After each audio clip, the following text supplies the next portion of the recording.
క్రీస్తు నామముల శుభములు, దేవుని పిల్లలకు వందనములు.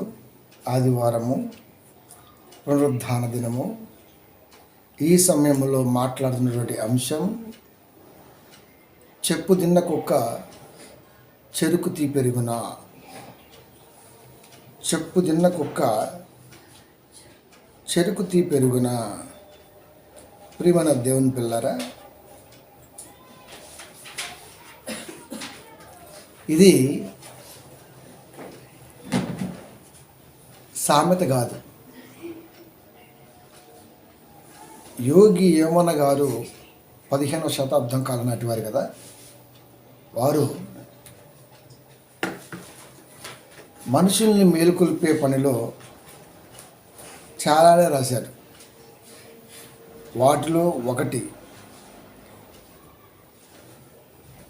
దాంట్లోంచి తీసుకున్నదే ఈ చెప్పు తిన్న కుక్క చెరుకు తీ పెరుగునా అని. ఎందుకంటే ప్రియమైన దేవుని పిల్లారా, క్రైస్తవుని మేలుకొల్పటం చాలా కష్టం. క్రైస్తవుల్ని మేలుకొల్పటం అనేది చాలా కష్టం. ఎందుకంటే ఒకసారి మనం చెప్పాం, ఆలు రావు కానీ అందరం కావాలన్నట్టు ఉంటాడు. వాక్యం దగ్గర అంటే 66 గ్రంథాల గ్రంథస్థంతో పరిశుద్ధ గ్రంథంగా పిలువబడుతుంది. ఇది బైహార్ట్ చేస్తే వచ్చేదైతే కాదు, కానీ నిత్య అభ్యాసం అన్న ఆలోచన మనిషిలో ఉంటేనే అర్థమైంది, లేకపోతే కష్టమైంది. అందుకే ఈ రోజున మనం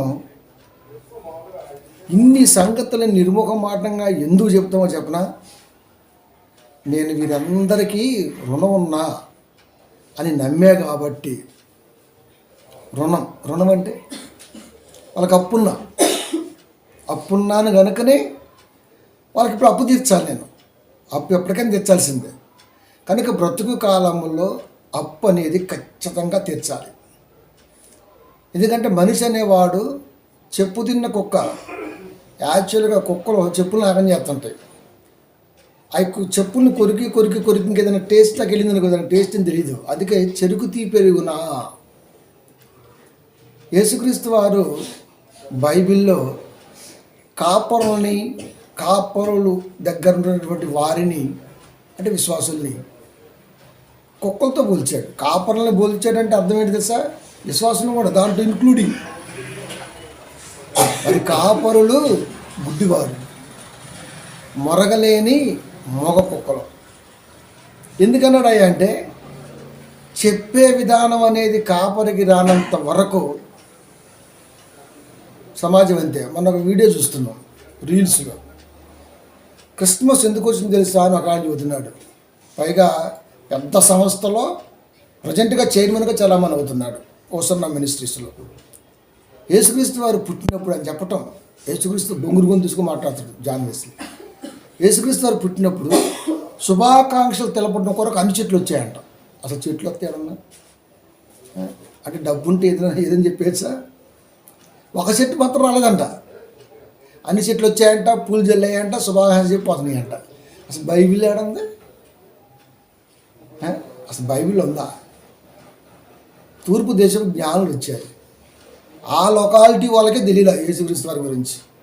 వాళ్ళు వచ్చి అడిగిన దాకా, హీరో దగ్గరికి వచ్చి అడిగిన దాకా ఆ జ్ఞానులకే తెలియదు, ఆ చుట్టూ ఉన్నటువంటి వారికి తెలియదు. ఒక చెట్టు రాలేదంట, ఈ చెట్లన్నీ ఇల్లు అడిగాయంట. ఎందుకు రాలేదు నువ్వు అంటే, నాకంటూ ఒక గుర్తింపు కావాలి, అది ఆయన నా కాడికి రావాలన్నట్టు చెప్పిందంట. అందుకని క్రీస్తు వెళ్ళాడు కాబట్టి చెట్టు ఆరాధించింది, అది క్రిస్మస్ ట్రీ అయిందంట. అసలు ఎట్టెట్ట చెబుతారు? ఇంత దుర్మార్గంగా పోతే అట్ట చేస్తారు, అర్థం కాదు నాకు. జనవరి చూస్తున్నారు అంతే. కనీసం అందుట్లో చదువుకున్న వాళ్ళు ఉన్నారు, మంచి స్కాలర్స్ ఉన్నారు. ఇంతమందిని కూడా యదవం చేసి బోధ చేశాడంటే నిజంగా. అందుకే బోధకులు మీరు కావద్దు. నిజంగా మీరు నమ్మంటే నేను చాలాసార్లు అనుకున్నా, అసలు పాస్ట్గా వెళ్ళకూడదు బాబోయ్, వెళ్ళకూడదు. ఒక 3-4 నెలలు వెనక్కి వెళ్ళిపోయినా, వద్దు మనకని. దేవుడు ఊరుకున్నాడా? రసం తీసాడు నాది. మీకు చెప్పిన ఆల్రెడీ నేను పచ్చ కామెరలు కాదు, తెల్ల కామెరలు వచ్చాయి. అంటే తెలియదు తెల్ల కామెరలు, పచ్చ కామెరలు తెలుస్తాయి, తెల్ల కామెరలు తెలియవు. సాగు దాకా వెళితే నాకు అర్థమైంది, ఓహో ఇది సాగు కాదు, ఇది ఖచ్చితంగా రివెంజ్ చేయాలి. అప్పుడు మళ్ళీ పడాల్సి వచ్చింది. పోనీ పడితే మనం ఏమన్నా బులబుచ్చకాయ మాటలు చెప్తామా? మన చేత కాదు. మనుషులు సంతోషపెట్టు ఆరుగా వాక్యం చెప్పగలమా? మన వల్ల కాదు. ఉన్నదొన్నట్టు చెప్తే ఆ సుబ్బిగాడు అంటాడు, నా కోసం అంటున్నాడు, దాన్ని భరించాలి మనం. ఒకటి కాదు ఇన్ని అన్నాడు. అయితే అఫ్కోర్స్ వెంటనే ఊడదనుకు మందే చాలా స్ట్రాంగ్ కానీ, అంటే నిజాన్ని స్వీకరించలేడా మనిషి అనేవాడు. మరి అలాంటప్పుడు చర్చికి ఎందుకు? ఇంకా బంగారులాగా యాడికి వెళ్ళిపోవచ్చు, మంచిగా ఒక సినిమా చూసి జస్ట్ అలా చర్చి టైం పాస్ చేసి సినిమా చూసి పోత ఓ చికెను మటను చేప తీసుకొని ఇంటికి వెళ్ళిపోయి హ్యాపీకి మళ్ళీ ఇంకో సినిమా పెట్టుకొని ఎంజాయ్ చేయొచ్చు కదా. మనం వచ్చామంటే అర్థం ఏంటంటే ఆ రోజున ఏదో నేర్చుకోవాలి, అందుకే చర్చికి రావాలి. లేదంటే లోకంలో మస్తు ఎంజాయ్ చేసుకోవచ్చు. ఎందుకు అనవసరంగా దరిద్రం చర్చికి? దాని అర్థం అదే కదా. వచ్చామంటే ఏదో నేర్చుకోవాలి, అది దానికోసం వెళ్ళాలి. ఊరికే చూపించుకుందాం, లోపల చూపించుకుందాం, ఇదేనా? కనుక ప్రియమైన దేవుని పిల్లరా, ఇలాంటి క్యాడర్స్ అందరికీ కాపురు అనేవాడు రుణస్తుడిగా ఉండాలన్నాడు దేవుడు. కాపురు అనేవాడు రుణస్తుడిగా ఉండాలి. కనుక చెప్పు రుచి మరిగిందనుకో కుక్కకి దానికి తీపి తెలియదు. అలాగే దేవుళ్ళలో ఉన్నటువంటి వాడికి తిరిగి మరలా ఆ లోకంలో టేస్టు సావలేదనుకో, వాడికి వాక్యం టేస్ట్ తెలియదు. అది వాళ్ళకి ఆ రోజున బట్టలేవండి. నిజంగా నాకు అనిపించింది, త్రోయలో కరుపునంత ఒక డ్రెస్ ఉంది, అదే సరా నాకాడ ఒకటే డ్రెస్ ఉంది, అదే పిండుకుంటున్నాడు, అదే వేసుకుంటున్నాడు. ఈరోజు మనం డ్రెస్ చేంజ్ చేయాలంటే 100 షాపులు తిరుగుతూ 100 చేస్తాం, తిప్పేస్తాం, మడతేస్తాం. ఆడు తిట్టుకుంటాడు, మీకు తెలీదు అని చెప్పబోయ్ కొనేది ఒక్కటి కానీ అనిపించింది. మనం అలా ఉండదు. మనం మీకు చాలా చెప్పిన కరెక్ట్గా 7 నిమిషాల్లో పెట్టుకొచ్చేస్తాం. టైం పెడితే 7 మినిట్స్లో వచ్చేస్తాం, పోయి 10 నిమిషాలు లాస్ట్. ఎందుకంటే జీవితం అనేది ఒక స్టెప్తో ఆగిపోయేది కాదు. చూసామా వేసామా అంతే. అది ట్రెండా లేకపోతే మరొకట బెండా ఇవన్నీ మనకు అవసరం లేదు. నచ్చిందా వేసామా. ఎందుకంటే ఒక బట్టలే ఆ రోజున తృప్తి పడ్డారు. ఈ రోజున మనం దాని తృప్తి కోసం చచ్చిపోతుంటాం మనం. కనుక వాళ్ళు ఏమీ ఆశించకుండా ప్రతి ఒక్కరికి రుణంగా ఉన్నట్టుగా ఎందుకంత ఫీల్ అయ్యారో ఈరోజు ఎందుకంత ఫీలింగ్ లేదంటే వారికి మనకు వ్యత్యాసం అదే. కాబట్టి దేవుళ్ళు ఉన్నటువంటి వాడికి దేవుళ్ళో సాగుతున్నప్పుడు ఇంకా ఏది గ్రేటర్ దెన్ ద వర్డ్ అన్నట్టుగా కనబడదు. ఇంకా అది వాక్యం కంటే ఏదైనా సరే గొప్పగా వాడికి కనబడుతుందా అంటే కనబడకూడదు. ఇంకోటికి వాక్యమే కనబడాలి. కనుక అలాంటి మెంటాలిటీ ఉన్నవాడు మాత్రమే దేవుడు మెచ్చే బోధకుడికి నిలబడతాడే తప్ప మాయ మాటలు చెప్పి జోకులు వేసేసుకుని జనాలను కూడేసుకుంటే కుదరదు. అదంతా ఆబ్యాచ్యే. కాబట్టి ఇలాంటి వారి కొరకు ఎంత రుణం కాపురనే వాడు ఉండో మీరు చూడాలి. ఈ రోజున రోమీయులకు రాసిన పత్రిక 1వ అధ్యాయము 14-15 వచనాలు. గ్రీసు దేశస్థులకును అన్నాడు. గ్రీసు దేశస్థులంటే కల్పిత కథలను నమ్మటములో అట్లా ఎక్కడ అనుకుంటున్నారు మీరు? వాడు పొట్టుడు ఉంటాడు, ప్రపంచాన్ని మొత్తం ఏదో అది కల్పనా కథలను నమ్మటంలో గ్రీసు దేశస్తుల తర్వాతే. అలాంటి గ్రీసు దేశంలోంచి వచ్చాడు తత్వవేత్త బ్రదర్ లూక్ గారు. ఎంత అదృష్టం తెలుసా మనకి. ఆయన ప్రతిదీ అబ్జర్వేషన్ చేసిన తర్వాతే రాస్తాడు. ప్రతిదానికి ఎవిడెన్స్ ఉంటుంది ఆయన రాస్తే. అందుకే లోకసభ అంత గ్రాండ్గా ఉండగలిగింది. గ్రీసు దేశస్తులకును అంటే అలాంటి గ్రీసు దేశస్తుల మెంటాలిటీ నేటి కాలంలో ఉందా? ఉంది. ఎందుకు లేదు? గ్రీసు దేశస్తులు కాని వారికి అంటే కల్పనా కథలు నమ్మని వారికి కూడా. కల్పనా కథలు నమ్మని వాడు ఇంకా దేన్ని నమ్ముతాడు? కల్పించిన కథలు నమ్మేవాడు కొందరు, కథలు నమ్మరు కొంతమంది, కానీ నిజాన్ని నమ్మరు. కథలైతే నమ్మరు, కానీ నిజాన్ని కూడా నమ్మరు. ఏ కాడికి సంఘం అంటే పాస్టర్ గారు బర్రెగొంతు తీసుకొని బర్రెగొంతే అరుస్తూ ఉంటాడు. ఎందుకు వస్తుడో అర్థం కాదు. అరుస్తుడు కుక్కర్ని ఇంకోసేపు ఆగిది కూడా ఆగడం. ఆ మైక్ ఒకటి ఉంటుంది. కనుక వీళ్ళు వాక్యాన్ని నమ్మడం. గ్రీసు దేశస్తులు కాని వారికి జ్ఞానులకును అంటే అర్థం ఏంటి? మాకు అంతా తెలుసు, నీకు ఏం తెలియదు అసలు. బైబిల్ డిసైడ్ చేసిద్దంటే ఎంత జ్ఞానం ఉందో లేదో. మీకు సహసా చెప్పిన ఒక వ్యక్తిని స్కాన్ చేసి ఇది ఎదవా అని దేవుని మనసు సర్టిఫై చేస్తే అది ఖచ్చితంగా ఎదవుతాడు. ఇప్పటి వరకు ఫెయిల్ అవ్వాలి, ఎప్పటికీ అవ్వదు. ఇది కక్షతోనూ కోపంతో చెప్పం. Faces index of the mind. Shakespeare చెప్పాలి, దేవుడు చెప్పాడు యెషయా 3:6 అంటే అర్థం ఏంటి? అది ముఖంలోనే తెలిసిపోద్ది మనకి. ఓహో ఇది అదే తెలిసిపోద్ది. గ్రీసు దేశస్తులు కాని వారికి జ్ఞానులకును మాకు అంతా తెలిసి ఏం తెలియదు. నీకు అంతా తెలిస్తే ఏ వేలు రక్తం యేసులో ఎందుకు ఉంటుంది? ఆదాము రక్తం యేసులో ఎందుకు ఉంటుంది? నువ్వు ఎట్ట బోధించావు అసలుకి? దాన్ని ఎంతమంది నమ్ముతున్నారు పాపం. నేను రుణస్థుడను అంటే ఎంతమంది చూడు. కల్పనా కథలు నమ్మేవారికి, సత్యవాక్యాన్ని నమ్మని వాడికి, జ్ఞానులు అనుకుంటున్న వాడికి కూడా నేను చాలా రుణపడి ఉన్నాను. ఆయన కాగా నా వలన అయినంత మట్టుకు రోమాలోని మీకును సువార్త ప్రకటించుటకు సిద్ధముగా ఉన్న వాళ్ళకే కాదు, మీకు కూడా. రోమా సంఘం అంటేనే జ్ఞానం. రోమా సంఘానికి కూడా నేను సువార్త ప్రకటించడానికి సిద్ధంగా ఉన్నా అంటే ఎంతమందికి రుణస్తుడా? కాపరి అనగా మేము ఏమనుకుంటాం? వచ్చామా, 4 ముక్కలు చెప్పామా, పోయామా. దీని ఎఫెక్ట్ చాలా ఉంటుంది తెలుసా మీకు, చాలా పడుతుంది.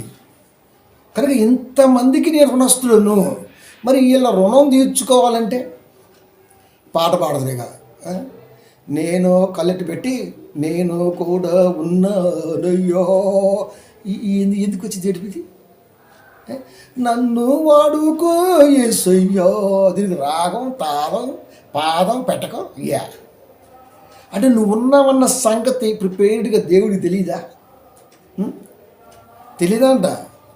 మనం ఉన్నామన్న సంగతి దేవుడికి తెలుసా తెలీదా? ఉంటామంటే ఏముంటాం? సిద్ధంగా జ్ఞానము కలిగి దైవ జ్ఞానాన్ని పొందుకొని సకల శాస్త్రాల మీద కూడా స్వారీ చేయగల జ్ఞానం సంపాదించుకున్న వాడిగా మనం ఉన్నామన్న సంగతి దేవుడికి తెలుసా తెలీదా?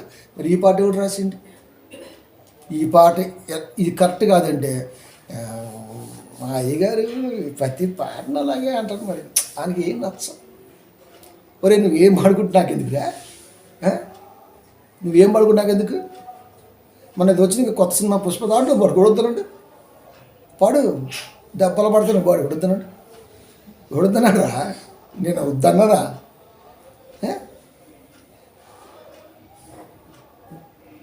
నేను అడుగుతుంది ఏంటి? బైబిల్ అడుగుతుంది ఏంటి? నేను కూడా ఉన్నానంటే ఈ పదవి ఎవరు ఉన్నారు బైబిల్లో? అయ్యా నేను ఉన్నానని వాడుకొని 66 పుస్తకాల్లో ఓ భక్తుడు అన్నాడని చూపించు. ప్రభువా నేను ఉన్నాను వాడుకొని. నువ్వు సిద్ధపాటు కలిగి ఉండి, సిద్ధ మనసు కలిగి ఉంటే ఆటోమేటిక్గా దేవుడు నిన్ను ఫస్ట్ మనకి ఇంట్రెస్టే లేదా? ఎట్లా ఇంకా పాటలు పాడుతుంటారు. మళ్ళీ మనం అన్నాం అనుకో, ఆయన అంతేనండి అరుణకుమారి గారు అసలు ఏ పాటను ఒప్పుకోడు. ఎందుకు ఒప్పుకోను? పాడుకోండి వద్దన్నాడు. ఇప్పుడు దావీదు వలెనే బట్టలు విడిసి డాన్స్ వాడేదని వద్దన్నాడు. ఏంటి మనం వేసుకో, కానీ చెప్పాలి కదా, అది చెప్పాలి కదా. కాబట్టి ప్రియమైన దేవుని పేరు పిల్లరా, సువార్త ప్రకటించి సిద్ధంగా ఉన్నా. ఇప్పుడు సిద్ధంగా ఉన్నాడంటే దేవుడు పౌలు గారిని ఎన్నుకున్నాడంటే అర్థం ఏంటి తెలుసా? అప్పటికే గమాలియేలు పాదాల దగ్గర ధర్మశాస్త్ర నిష్ణాతుడిగా ఉన్నాడు సౌలు. మనం మాట్లాడుకుంటాం పౌలు గారు. అలాంటి సౌలు పౌలుగా మారటానికి దేవుడు ఖచ్చితంగా ఇతను పర్ఫెక్ట్ ధర్మశాస్త్ర నిష్ణాతుడి దగ్గర శిక్ష పొందుకొని ఉన్నాడు కాబట్టి ఇతను ఎన్నుకోవడం తప్పులేదు అనుకున్నాడు. దేవుడు నమ్మాడు. అది నమ్మి దమస్కు మార్గ మధ్యలో పట్టుకున్నాడు. మనకు తెలుసు అవన్నీ. అన్నయ్య పంపేశాడు. పక్కనే ఉంటాయి అన్నయ్యలు. మళ్ళీ గుర్తుపెట్టుకోండి, మళ్ళీ ఆయన అయినా ఒకటి గలిపారు చచ్చిపోతాం మనం. ఈ అన్నయ్య ఎవరో తెలుసా? దేవుడి సేవకుడు. అన్నయ్య దేవుని సేవకులకు సహకారుడు. చచ్చిపోయిన అన్నయ్య 5వ అధ్యాయంలో. ఇది 9వ అధ్యాయంలో మాట్లాడుతున్నాడు అన్నయ్య గురించి. 2 కలపకూడదు ఎప్పుడు బైబిల్ని. ఓకే, 9:15 అపోస్తల కార్యములో అందుకు ప్రభు నీవు వెళ్ళుము, అన్నితో అంటున్నాడు, నువ్వు వెళ్ళు, అన్యజనుల ఎదుటను, అన్యజనుల ఎదుటను, రాజుల ఎదుటను, ఇశ్రాయేలు ఎదుటను నా నామము భరించుటకు ఇతడు నేను ఏర్పరచుకున్న సాధనమై ఉన్నాడు. ఏర్పరచుకున్నా అంటే అర్థం ఏంటి? అప్పటికే అతని దగ్గర అది ఉంది, పెట్టేసుకున్నాడు దేవుడికి గుర్తు. అనేది అంటున్నాడు, అయ్యా మామూలుడు కాదు, నువ్వు వెళ్ళు. నువ్వు పైన చూసావు హింస ప్రేరేపిత ఆలోచనని, హింసిస్తున్న విధానాన్ని నీ కంటితో చూసి మాట్లాడుతున్నావు. ఒక్కసారి నా మనసుతో చూడు, అతని లోపల ఒక తృష్ణ ఉంది, కంటికి కన్ను పంటికి పన్ను ఆలోచన ఉంది. ఇప్పుడు తన ప్రాణాన్ని పెట్టడానికి సిద్ధంగా ఉంటాడు. నువ్వు వెళ్ళాడా లేదా? వెళ్ళాడు. అంటే దేవుడు ఎవరికి ఇస్తాడు అధికారాన్ని? దేవుడు ఎవరికి ఇస్తాడు? ఎవడైతే దేవుడి కొరకు ప్రాణం పెడతాడో వాడికి ఇస్తాడు. అధికారం ఎవరికి వస్తుంది? అధికారం ఎవరికి వస్తుంది? అందుకనే ఈ వేమన గారు, యోగి వేమన గారు ఒక మంచి మాట, అల్ప బుద్ధివానికి అధికారం ఇచ్చిన దొడ్డవారి నెల్ల తొలగొట్టు. దొడ్డ అంటే దొడ్డవారు అంటే గొప్పవాళ్ళు. దొడ్డ అనే పదం లావని కాదు, గొప్పవారు అన్నమాట. అందుకే మాట్లాడుతాడు, అల్ప బుద్ధివానికి అధికారం ఇచ్చిన. అల్ప బుద్ధి అంటే మిడిమిడి జ్ఞానం, మృతొక్క సమస్య అంటే చూసాం మనం, అలాంటిది అనమాట. వాడు ఏం ఆలోచించండి, ఇంకా అధికారం ఇచ్చిన. అందుకే తిమోతి గారికి రాస్తూ రెండవ అధ్యాయంలో నీవు ఖచ్చితంగా గ్రేడింగ్ చేసిన తర్వాత నువ్వు అధికారం ఇవ్వాలి, గుర్తుపెట్టుకో తిమోతి చెబుతున్నాడు. కనుక అల్పబుద్ధి వానికి అధికారం ఇచ్చిన దొడ్డవారి నెల తొలగొట్టు అంటే మంచోళ్ళని వాడు ఉండకుండా చేస్తాడు. విడివిడి జ్ఞానం వాడు పాస్టర్ అయితే అంతేగా గొల్లైపోతే చెప్పు దిన్నకొక్క చెరుకు తీ పెరుగున విశ్వదావిరామ వినురవేమా అన్నాడు అక్కడ. అంటే అధికారం ఎవరికి ఇవ్వాలి? అధికారం ఎవరికి ఇవ్వాలి? నేను ఏర్పరచుకున్న సాధనమై ఉన్నాడు, డిసైడ్ చేసిన. అంటే నేను రాజుల ఎదుటను, అన్యజనుల ఎదుటను, ఇజ్రాయెల్ ఎదుటను నా నామము భరించటానికి ఒక వ్యక్తిని ఎన్నుకున్నా. డిసైడ్ అయిపోయింది, నువ్వు వెళ్ళు. ఎందుకు? సాధనంగా ఉన్నవాడు ఖచ్చితంగా ఒక వేలు నిలబడతాడు. చాలామంది అండి గొప్పలు తప్పులు పోతుంటారు దేవుళ్ళకి. మేము నిలబడుతాను. ఇప్పటి వరకు దేవుళ్ళు నిలబడి మేము దేవుని కొరకు బ్రతుకుతున్నామని బల్లజరి చెప్పిన మగాడు క్రైస్తవ్యం లేదంటే మేము నమ్మాలి. తెలుసా మీకు? నేను దేవుడి కొరకు నిలబడ్డానని చెప్పేవాడు ఒక్కలేడు. అదే మా అబ్బాయి వాక్యం చదువుతుడు, మా ఆయన వాక్యం చదువుతుడు, మా అమ్మ పాటలు పాడింది, మా అమ్మాయ పాడింది. పాటలు దేవుంది, సినిమా పాటలు పాడేటికి దేవుడి పాటలు పాడటం పెద్ద ఈజీయా, పెద్ద కష్టమా? అది కాదు ఇక్కడ దేవుడు కోరుకుంటుంది. నిలబట్టం అంటే ఏమీ ఆశించకుండా మనకి ప్రారంభంలోనే 5వ అధ్యాయంలోనే ఆదికాండంలోనే దేవుడు బాధపడుతూ రాశాడు. అది వాళ్ళే చూసుకుంటున్నారు, వాళ్ళే చేసుకుంటున్నారు, నా ప్రమేయం లేదు అక్కడ. అది దేవుని కుమారులు నరుల కుమార్తెలను చక్కని వారిని చూసి వారే వివాహం చేసుకుంటున్నారు. అంటే అర్థం ఏంటి? నా ప్రమేయం లేదు ఇక్కడ. ఇప్పటి వరకు క్రైస్తవ వ్యవస్థలో దైవ ప్రేరణతో పెళ్లి జరిగేటువంటి కుటుంబాలు ఎన్నున్నాయి మీరు చెప్పండి. ముహూర్తం మనమే పెట్టుకుంటాం, డేట్ మనమే ఫిక్స్ చేస్తాం, పెద్దలకు మనమే సెట్ చేసుకుంటాం, అన్నీ సెట్ చేస్తాం. ఎక్కడో లాస్ట్లో దేవుడు ముందేది. ఈరోజు తిది బాల నక్షత్రం బాల తూర్పు తిరిగింది, ఒకటి పడం తిరిగింది, 2 కొట్టేసుకుంటున్నాయి, రాసులు గోసులు అంటే. కాశ్మీర్ రాసుల గురించి భూమి మీద ఉన్న ఈ గుడ్డుడికి ఎట్ట కనబడింది నాకు ఇంటికి అర్థం కావట్లా. ఎట్లా ఒకే రాసులు లేవంట, అమావాస్యకు ముందు వద్దంట, అమావాస్యకు తర్వాత వద్దంట. నీ అయ్యా నువ్వు ఎప్పుడు పుట్టి అమావాస్య పుట్టి చచ్చిపోతామని చంపుతావా? ఆహా, ప్రతి దానికి ముహూర్తం అంటాడు, ప్రతి దానికి అదంటాడు, ప్రతి దానికి కులగజ్జి అంటాడు, కులకట్నం అంటాడు. ఎవడు పెట్టాడు నీకు అసలుకి? బ్రాహ్మణోడు ఆ పిల్లకోడు బతకటం కొరకు ఆనాడు పెట్టారని బైబిల్ చెప్పింది ఎప్పుడో. అయినా మనం నేను పైగా పెళ్ళి మళ్ళీ అంత దైవ నిర్ణయ ప్రకారం ఉంటుంది. పడితే అంత పెద్దగా నిర్ణయించారు అక్కడ. ఆ పుసుకుని పూసుకుంటా సుక్కులు దాక్కుంటా ఆ రోజు నేను రాను, నాకు వేరే పని ఉంది, నెక్స్ట్ డే కొత్త పెళ్ళి అంతే. ఇంకా ఆ కుల పెద్దవాడు ఉంటాడు, వాడు పెద్ద గద్ద ఆడి ప్రకారం పెడతాడు అంతే. పాస్టర్ గారు ఏమో నోట్లో డోర్ వేసుకుని చూస్తాడు చుట్టా. అసలు పాస్టర్ గారు నోట్లో వేసుకొని ఖాళీగా ఉండొచ్చా? మీరంతా మూసుకొని పక్క తప్పుకొని నేను డిసైడ్ చేస్తాను అలా, అంతే కదా. అయ్యగారు మీరు చెబుతున్నారు మీరు చేశారంటే నేనే చేశాను, నా పెళ్ళి డిసైడ్ February 14 పెట్టినా, లేదంటే డేస్ నేను పెట్టమన్నాడు. ఎవడురా పెట్టపోవడానికి పెట్టా అన్నా. అది మా అమ్మ వచ్చి కాలు గడ్డం పట్టుకొని పెద్దోడా ఇలా మా నాన్న వచ్చి అన్నాడు, అయ్యా ఇంకొక డేట్ చెప్పు అన్నాడు అంతే. అయ్యగారు బాగా ఫీల్ అయిపోతున్నాడులే కానీ ఆయన బాధ పెట్టడం ఎందుకు, ఇంకొక డేట్ చెప్పు అన్నాడు మా నాన్న. అప్పుడు వెనక్కి వచ్చి అయ్యే తరిగి పెట్టా. డేట్ ఎవరు చేశారు, డిసైడ్ ఎవరు చేశారు? నేనే. నా పెళ్ళికి ముహూర్తం అనుకుంటే ఎవడు పెట్టాడు? నేనే. మొట్టమొదటిగా గ్రామంలో చచ్చిపోతే గుండు కొట్టిన ఏకైక మగాన్ని నేనే అత్త పునాది తెలుసా. ఫస్ట్ కఠినంగా అనిపించింది సచివుడిగా ఫాలో అవ్వాలి. ఇవాళ ఊరు మొత్తం ఫాలో అవుతుంది. ఎవడు గుండు కొట్టి ఇట్లా తెలుసు మీకు? అప్పుడు గుండ్లు వంగేసి మరీ గుండ్లు. అది చూసి మనలో ఉన్న ఒక బత్తాయి గారు కూడా అక్కడ అదే స్టార్ట్ చేశాడు. ఎవరికైనా ఇన్స్పిరేషన్ దేవుని మనసే. ఇది ఎవరి మాట విన్నను కూడా.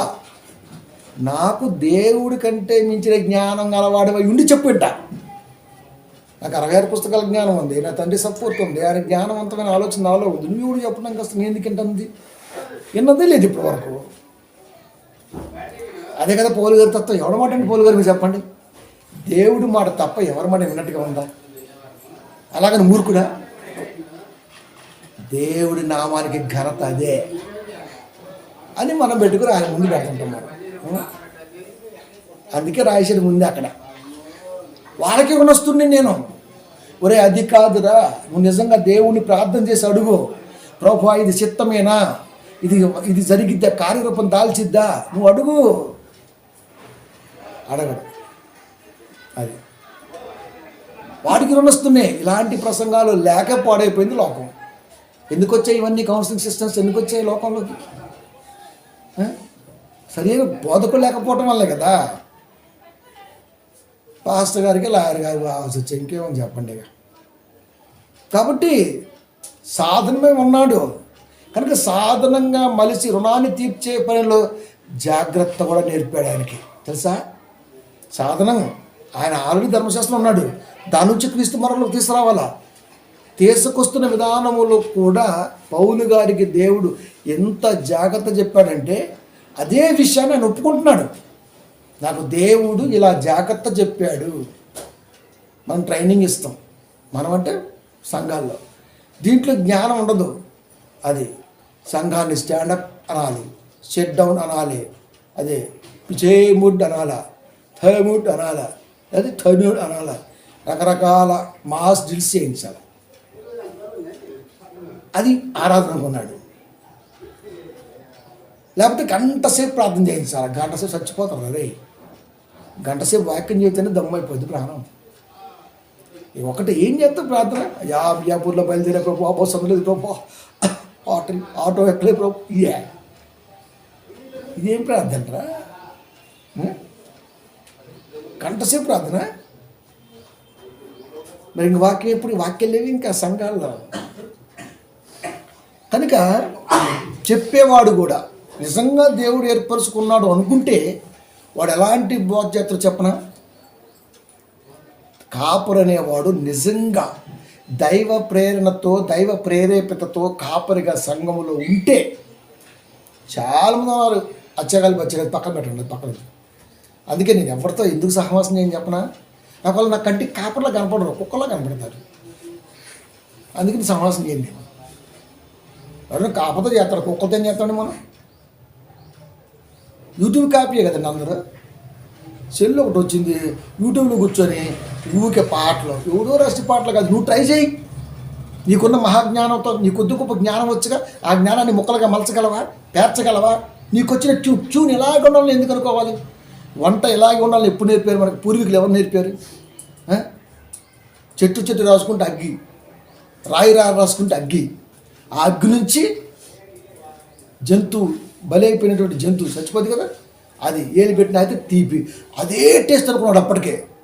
ఇవాళ దాంట్లో ఎంత కుక్క ఆయిల్ పోతున్నారు, ఎంత కుక్క ఆయిల్ పోసారు, ఏమో టేస్ట్ బాగా అంటున్నారు అంతే. ఒక వస్తువుని ఇలాగే వండాలని రూలే లేదండి. ఎక్స్పెరిమెంట్స్ మనం ఏం చేసినా తినేయచ్చు అంతే. మనకు నేర్పారు అంతే. ఇవి ఫస్ట్ డాకా పెట్టాలి, అందరూ పెడతారు. అది నూనె పోయాలి, వేస్తారు అంతా, దినుసులు వేయాలి, ఎవడో నేను అంటారు. అది కామన్గా నడుస్తుంటుంది అదంతా. ఈ ఒకసారి వచ్చే ప్రాసెస్ ఇదంతా. కానీ అలా కాకుండా నువ్వు ఏదైనా కొత్తది అంటే ప్రతి దాంట్లో ఎక్స్పెరిమెంట్. సైంటిస్ట్ అనేవాడు ఒకే దాంట్లో ఉండడం. ఇలా ఎందుకు చేయాలి, అందుకే మనకి ఇన్ని వచ్చాయి. వాడు ఎక్స్పెరిమెంట్ చేయబట్టి ఇన్ని వచ్చాయి. ఫెయిల్ అవుతాయి, ఫెయిల్ ఎందుకు అవ్వవు? ఎక్స్పెరిమెంట్ అనేది ఎప్పుడు ఫెయిల్ అవుతూనే ఉండదు. మరి ఫెయిల్ అయితేనే కదా దాంట్లో ఏం ప్రాబ్లం ఉంది మనకు అర్థమయ్యేది కదా. ఫెయిల్ అవ్వాలి, ఫెయిల్ అయితేనే. ఎందుకు శాటిలైట్ ఫెయిల్ అయింది, ఎక్కడ దెబ్బతింది, మళ్ళీ ఒక 5-6 నెలలు, 1 సంవత్సరం పాటు 100 మంది సైంటిస్టులు ప్రయోగం చేసి ఈసారి వదిలితే SAT-3, SAT-4, SAT-7 వెళ్ళిపోతుంది. ఫెయిల్ అనేది స్టెప్ ఆఫ్ విన్నింగ్కి నిదర్శనమే తప్ప అట్టడికి పోవడానికి అది కాదు. కనుక ఇప్పుడు మన దేవుని పిల్లారా, దేవుని సన్నిధానంలో వాక్యం అనేది ముందుకే తప్ప వెనక్కి రాకూడదు. నేర్పేటప్పుడే ఒక కమిట్మెంట్తో నేర్పాలి. వాడు ఒక కమిట్మెంట్ తీసుకొని దేవుళ్ళో ఉండాలి. నేర్పేటప్పుడే, వినేటప్పుడే ఒక కమిట్మెంట్ ఉండాలి మనలో. వాక్యం అనేది సర్వలోకానికి సంబంధించిన పదము. దీంట్లో ఈరోజు నేను కూడా ఇంక్లూడ్ అయ్యాను కాబట్టి నేను కూడా ఉన్నాను. కనుక ఈ మాట నాకు కూడా వర్తించింది, నీకు కూడా ఏంది, మనకు కూడా, అందరికీ. వాక్యం ఎవరికి? 17 యోహాను వార్త, వారికి నీ వాక్యం ఇచ్చి ఉన్నాను, ఇచ్చితిని. మనకి వాక్యం ఎవరికి అంటే మనకే. దారి మీ కుక్కకే. వాక్యం ఎవరికి? చర్చికి ఎందుకు వస్తావు? మనకే. కనుక బోధకుడు అనేవాడు ఎప్పుడు కూడా ఇది ఒక మ్యాండేటరీ కదా క్రైస్తవులకి, ఇలా ఉండాలి. ఇది మంచి మాట. 1 కొరింథీ 2:13, మనుష్య జ్ఞానము మాటలతో కాక, మనుష్య జ్ఞానము మాటలతో కాక. వీడు మాటల్లోనే జ్ఞానం ఆడుతుంటాడు, ఇంకంతే. అది పెద్ద జ్ఞానం అనుకుంటాడు అంతే. ఆత్మ సంబంధమైన సంగతులను ఆత్మ సంబంధమైన సంగతులతో సరిచూచుచు, అంటే బేరీజు వేస్తూ, ఈ రెఫరెన్స్ తీసుకొని మాట్లాడుతుంటే ఈ రెఫరెన్స్ అనేది ఈ రెఫరెన్స్తో సరితూగుతుందా లేదా, అసలు ఇది ఎక్కడుందో ఎవరికి తెలియదు. అక్కడ దాకెందుకండి, యోహాను గారికి బాప్తీసు ఎప్పుడో ప్రకటించాం, బయటికి రాలా. అంతేకాదు, మెల్కీసెదెకు ఇప్పటివరకు ప్రపంచం గిర్రం తిరుగుతూనే ఉంది. అది చదువుతుంటే యేసుక్రీస్తు వారిలాగే అనిపించింది. కానీ అందులోంచి క్వశ్చన్లు అయితే గుల్లైపోతారు. మళ్ళీ 4 భాగాలుగా 5 భాగాలుగా విడమరిచి దాన్ని బయటకు తీస్తే కళ్ళు ఊడి కింద పడతాయి. అట్లుంటుంది. అంతగా మనం వాడం, అంత ఇంట్రెస్ట్ మనం పెట్టం. సినిమా చూడాలన్నా, మరొక ఏదైనా ప్రోగ్రామ్ చూడాలన్నా, నోట్లో ఏగలు 2 ఏళ్ళు 10 వచ్చినా సరే పిల్లలు కానీ అలా చూస్తుంటాం అంతే. పట్టించుకొని ఇంకా మొద్దుబారిపోతే 4 లోపల. కానీ బేరీజ్ వేయాలి.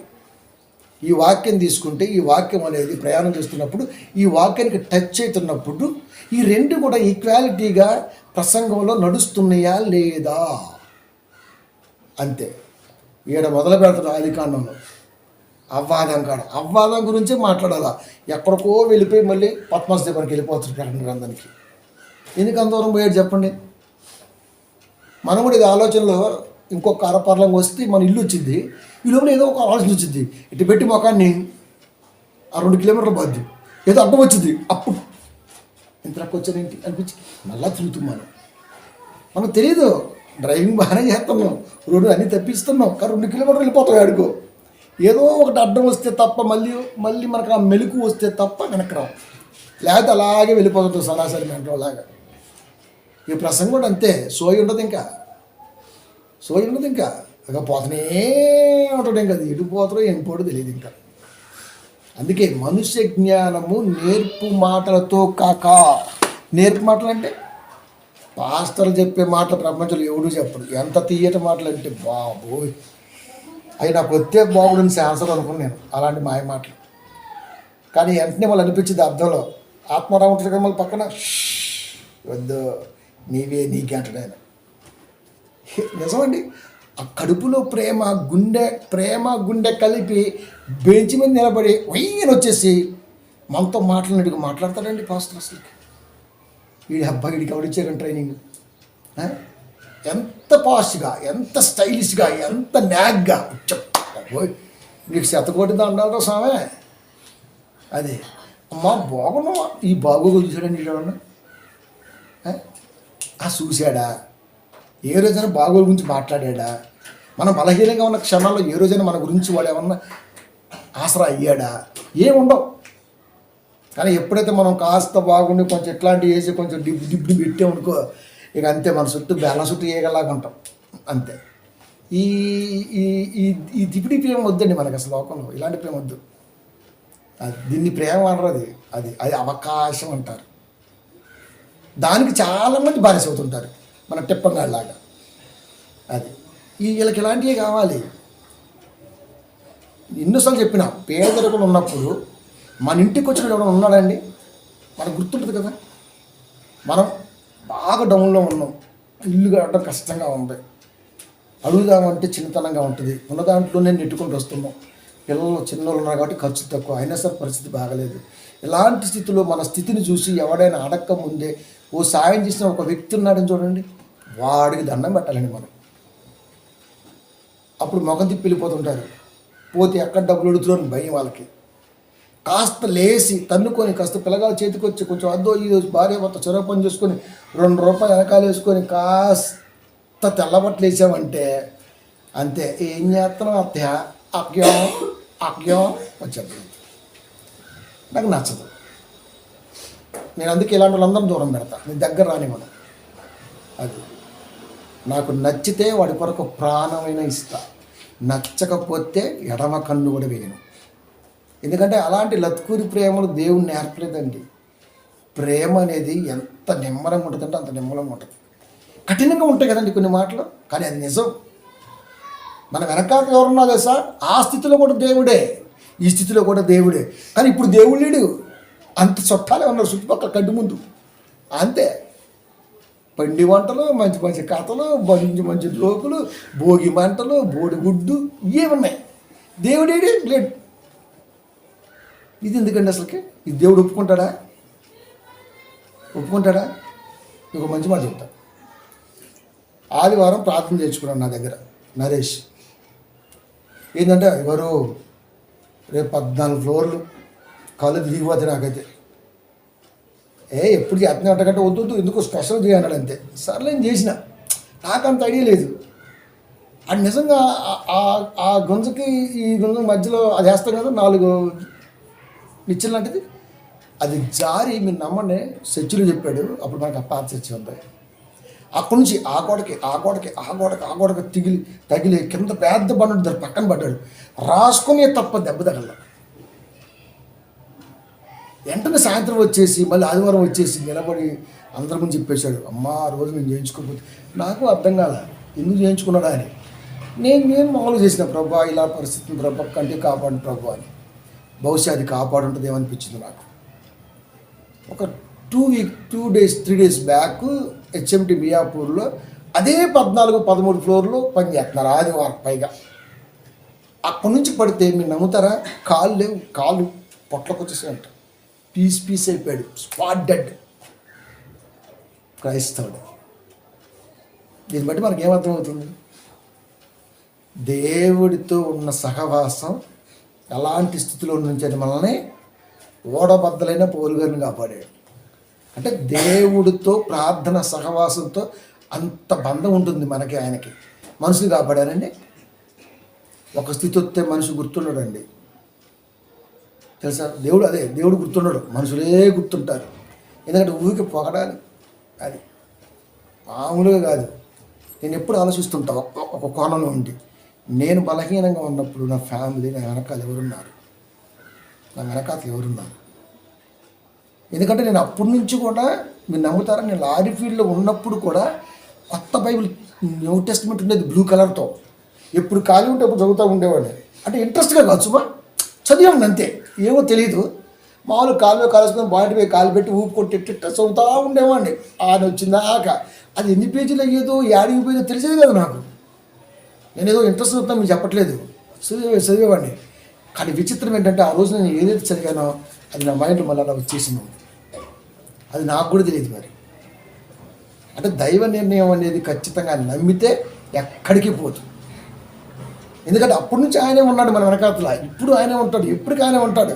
ఈ మనుషులు వస్తుంటారు, ప్యాసింజర్స్, పాసింగ్ క్లౌడ్స్ వస్తుంటారు, పోతుంటారు. అందుకు చెబుతున్నాడు, మనుష్య జ్ఞానము నేర్పు మాటలతో గాక.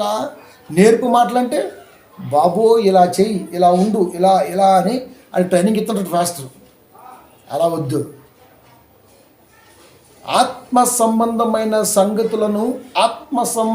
సంగతులతో సరిచూచుచూ బేరీజు వేస్తూ ఆత్మ నేర్పు మాటలతో వీటిని గూర్చియే మేము బోధించుతున్నాము.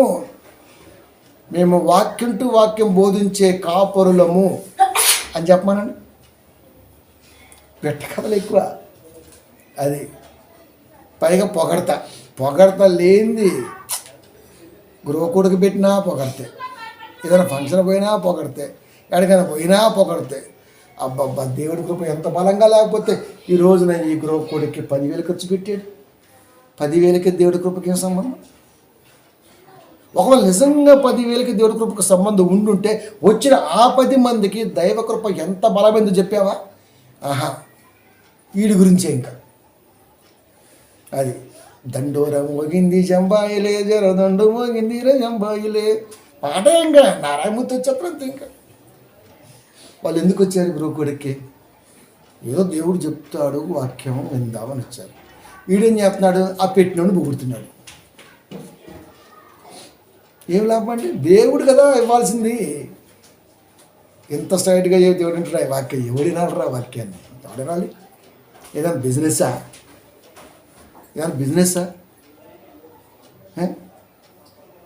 కాదు కదా. ఆత్మకు సంబంధించినటువంటిది జ్ఞానం. దీన్ని మిస్ అయితే ఎట్లా?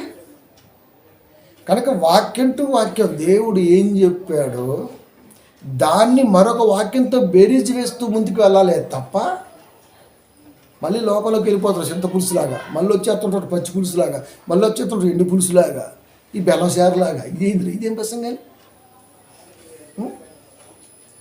ఇదేం ప్రసంగాలు? మనుష్య జ్ఞానము నేర్పు మాటలతో కాక. అది అంటే ఎంత తీయగా మాట్లాడతారంటే చెప్పబోయ్ మనం అనుకుంటాం, ఇంత ప్రేమ నేను ఎక్కడ చూడాలి. ఎందుకు చొత్తు పేదరికం ఉన్నాం, ఎందుకు చొత్తు ఇప్పుడంటే బలిసింది బాగా, అందుకని తెలిసిపోతుంది. అంతే కదా. గుర్తుండాలి. వాక్యం ఎంత గుర్తుంటుందో మన స్థితిగతుల్లో తోడు వెనకాల ఎవడున్నాడో గుర్తుండాలి. తెలుసా? నాకు పెళ్ళైన కొత్తలో నేను ఒక అమ్మాయిని కన్యాదానం చేసిన, నాకు గుర్తులేదు. అంటే ఫిగర్ అప్పుడు వేరే ఉండేది, ఇప్పుడు వేరే ఫేస్ మారిపోద్ది కదా. ఆమె గుర్తుపట్టింది. వందనాలు అన్నాయి అన్నాయి, తెలిసిన వందనాలు నేను గుర్తుపట్టలేన్నాను. ఎక్కడ చూడటం ఏంటి? నువ్వు నా కన్యాదానం చేసి పెళ్లి చేసాగా అంది. అవునా? అప్పుడు సో అని చెప్తే అప్పుడు ఏం బక్కగా ఉంది, ఎట్టుండే, ఇప్పుడు మంచిగా ఉంది. ఆయన కూడా వచ్చిండు, వందనాలు అయ్య గారు, తర్వాత వందనాలు బాగారు. వాళ్ళు గుర్తుపెట్టుకున్నారు. అంటే వాళ్ళ 2 కుటుంబాలు కూడా వాళ్ళని దూరం చేస్తున్నప్పుడు నేను ఒక్క నిలబడి చేసే పెళ్ళి. అందుకే నేను మూర్ఖుల్లాగా ఉంటాను. బయట ఎవరి మాట విన్న, అసలుకి చెబుదామన్నవాడు బుద్ధిపోవటం తప్ప, బుర్రపోవటం తప్ప విన్నాం. ఈ రోజున నేను ఇప్పుడు 10 ఏళ్ళు అయిపోయింది. నిన్న మొన్న కలిసా. ఈ 10 ఏళ్లలో 2 పిల్లలు పుట్టారు, వాళ్ళు వస్తున్నారు, వీళ్ళు వస్తున్నారు, పండగల పబ్బాలు మొత్తం గుర్రు తిరుగుతున్నాయి. మరి ఆ రోజున కత్తులు కటార్లు ఏమైంది అని ఆ రోజు నువ్వు వారధి ఇట్లాంటిది వారధిలాగా లేకపోతే ఈ రోజున మేము ఇలా ఉండేలా కాదు. 2 కుటుంబాలు చల్లగా ఉన్నాయని నీ ప్రేమ వల్ల దేవునికి స్తోత్రం అంతే వెళ్ళిపోయిన వాళ్ళు. మరి ఆ రోజు కొట్టుకున్నాను కదా, బాగానే పోలీస్ స్టేషన్ చుట్టూ కొట్టుకున్నాను కదా. మరి నేను ఒక్కడిని ఎందుకు ముందుకు వచ్చా? వాళ్ళ చుట్టాలు ఎవరు లేడా, ఇటు పక్క ఎవరు లేడా, ఎవరు రావట్లా. అది ఇది దేవుడు నేర్పేది. దీంట్లో ఏమని చెప్పండి? 2 కుటుంబాల 10 సంవత్సరాల తర్వాత ఉండే సంతోషం ఆ రోజున ఉన్న కష్టాన్ని చూడకూడదు అని నేర్పింది బైబిల్ కదా. అంటే మన వెనకాతల ఎవడున్నాడు అన్నది ఖచ్చితంగా గుర్తు పెట్టుకుంటే మన స్థితిగతుల్లో ఎవడున్నాడు అది. ఈరోజు నా కృతజ్ఞత ఎవడుకుంది? అసలు భూమి మీద మనిషి అనేవాడి యొక్క లైఫ్ గ్రాఫ్లో ఆ డాట్ అంటూ ఉందంటే లేదు. ఇంపాసిబుల్ అని చెప్పగలను 100% నేనైతే. మనుష్య జ్ఞానము నేర్పు మాటలతో కాక సొల్లు సొడరంగా ఇలాగ ఉంటుంది అది. ఆత్మ సంబంధమైన సంగతులతో సరిచూచుచు ఆత్మ నేర్పు మాటలతో వీటిని గూర్చి మేము బోధించుచున్నాము. మేము వాక్యం టు వాక్యం చెప్తాం, కథలు చెప్పాం, జోకులు చెప్పాం, ధనం ఆశించాం, ఏది ఆశించాం. వచ్చిన వారికి ఖచ్చితంగా ఆత్మ సంబంధమైన జ్ఞానమే బోధిస్తామే తప్ప అది సురుక్కు మటతో లేకపోతే సురకేసితో లేకపోతే మరొకటో వాక్యం వచ్చేదాన్ని బట్టి ఉంటుంది తప్ప ఇక్కడ వ్యక్తిగత కక్షతో వాక్య బోధ ఎప్పటికీ చేయలేము కూడా. ఇది బైబిల్. ఎందుకు చెబుతున్నా ఇవన్నీ? చెప్పు తిన్న కుక్క చెరుకు తీ పెరుగునా. దేవుల్లో ఉన్నటువంటి వాడు లోకములో ఉన్నటువంటి లోక ఆత్మీయతకి బానిస అయితే వాడిని దేవుళ్ళకు తీసుకురావాల్సిన బాధ్యత, రుణం నేను కలిగి ఉన్నానని చెప్పడానికి ఇదంతా. వాడు కూడా రావాలి. వస్తాడండి? రారు. అసలు రారు. తీతుకు మనుష్య జ్ఞానం అంటే ఇంకా సంతోషపడి తత్వజ్ఞానం చెప్పాను కదా. మార్పు వస్తుందా? మనుషులు సంతోషపెడుతూ పొగుడుతూ మార్పు వస్తుందండి? మార్పు వస్తుందా? రాదు. మార్పు ఎప్పుడు వస్తుంది? తెలంగాణ ఎప్పుడు వచ్చింది? 1200 మంది బలిదానం. చెన్నై నుంచి ఆంధ్ర ఎప్పుడు విడిపోయింది? పొట్టి శ్రీరాములు వారి దీక్ష. పాకిస్తాన్ భారతదేశం విడిపోయాయి. జిన్నా కాలం, గాంధీ కాలం, ఇవన్నీ కూడా మనకు ఎందుకు? దీని వెనకాతలు ఏముంది? ఎందరో త్యాగధనుల త్యాగ ఫలితం. వాటినే ఆత్మ బలిదానం అన్నారు. ఒక స్టేట్ విడిపోవాలంటే ఆత్మ బలిదానం జరగాల?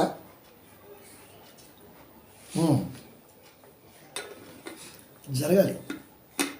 లేకపోతే ఈజీ కాదు కదా. అయిద్దా? కాదు. 2006 డిసెంబర్ 9 తెలంగాణ వచ్చేసింది. దానికంటే ముందు ఎన్ని యుద్ధాలు జరిగాయండి. ఉడికిపోయింది స్టేట్ మొత్తం. ఈ కంటితో చూసాం మనం కదా. శ్రీకాంత్ చారి ఈరోజు నా అబ్బాయికి ఒక కట్టారు కాలేజ్ స్టూడెంట్. 1/2 కిలోమీటర్ వికెట్ పెట్రోల్ పోసుకొని జై తెలంగాణ రమ్మలేదు, అయ్యలేదు. ఒక స్టేట్ రావటం కొరకు ఒకడు అంతగా ఎలా ఆలోచించాడు?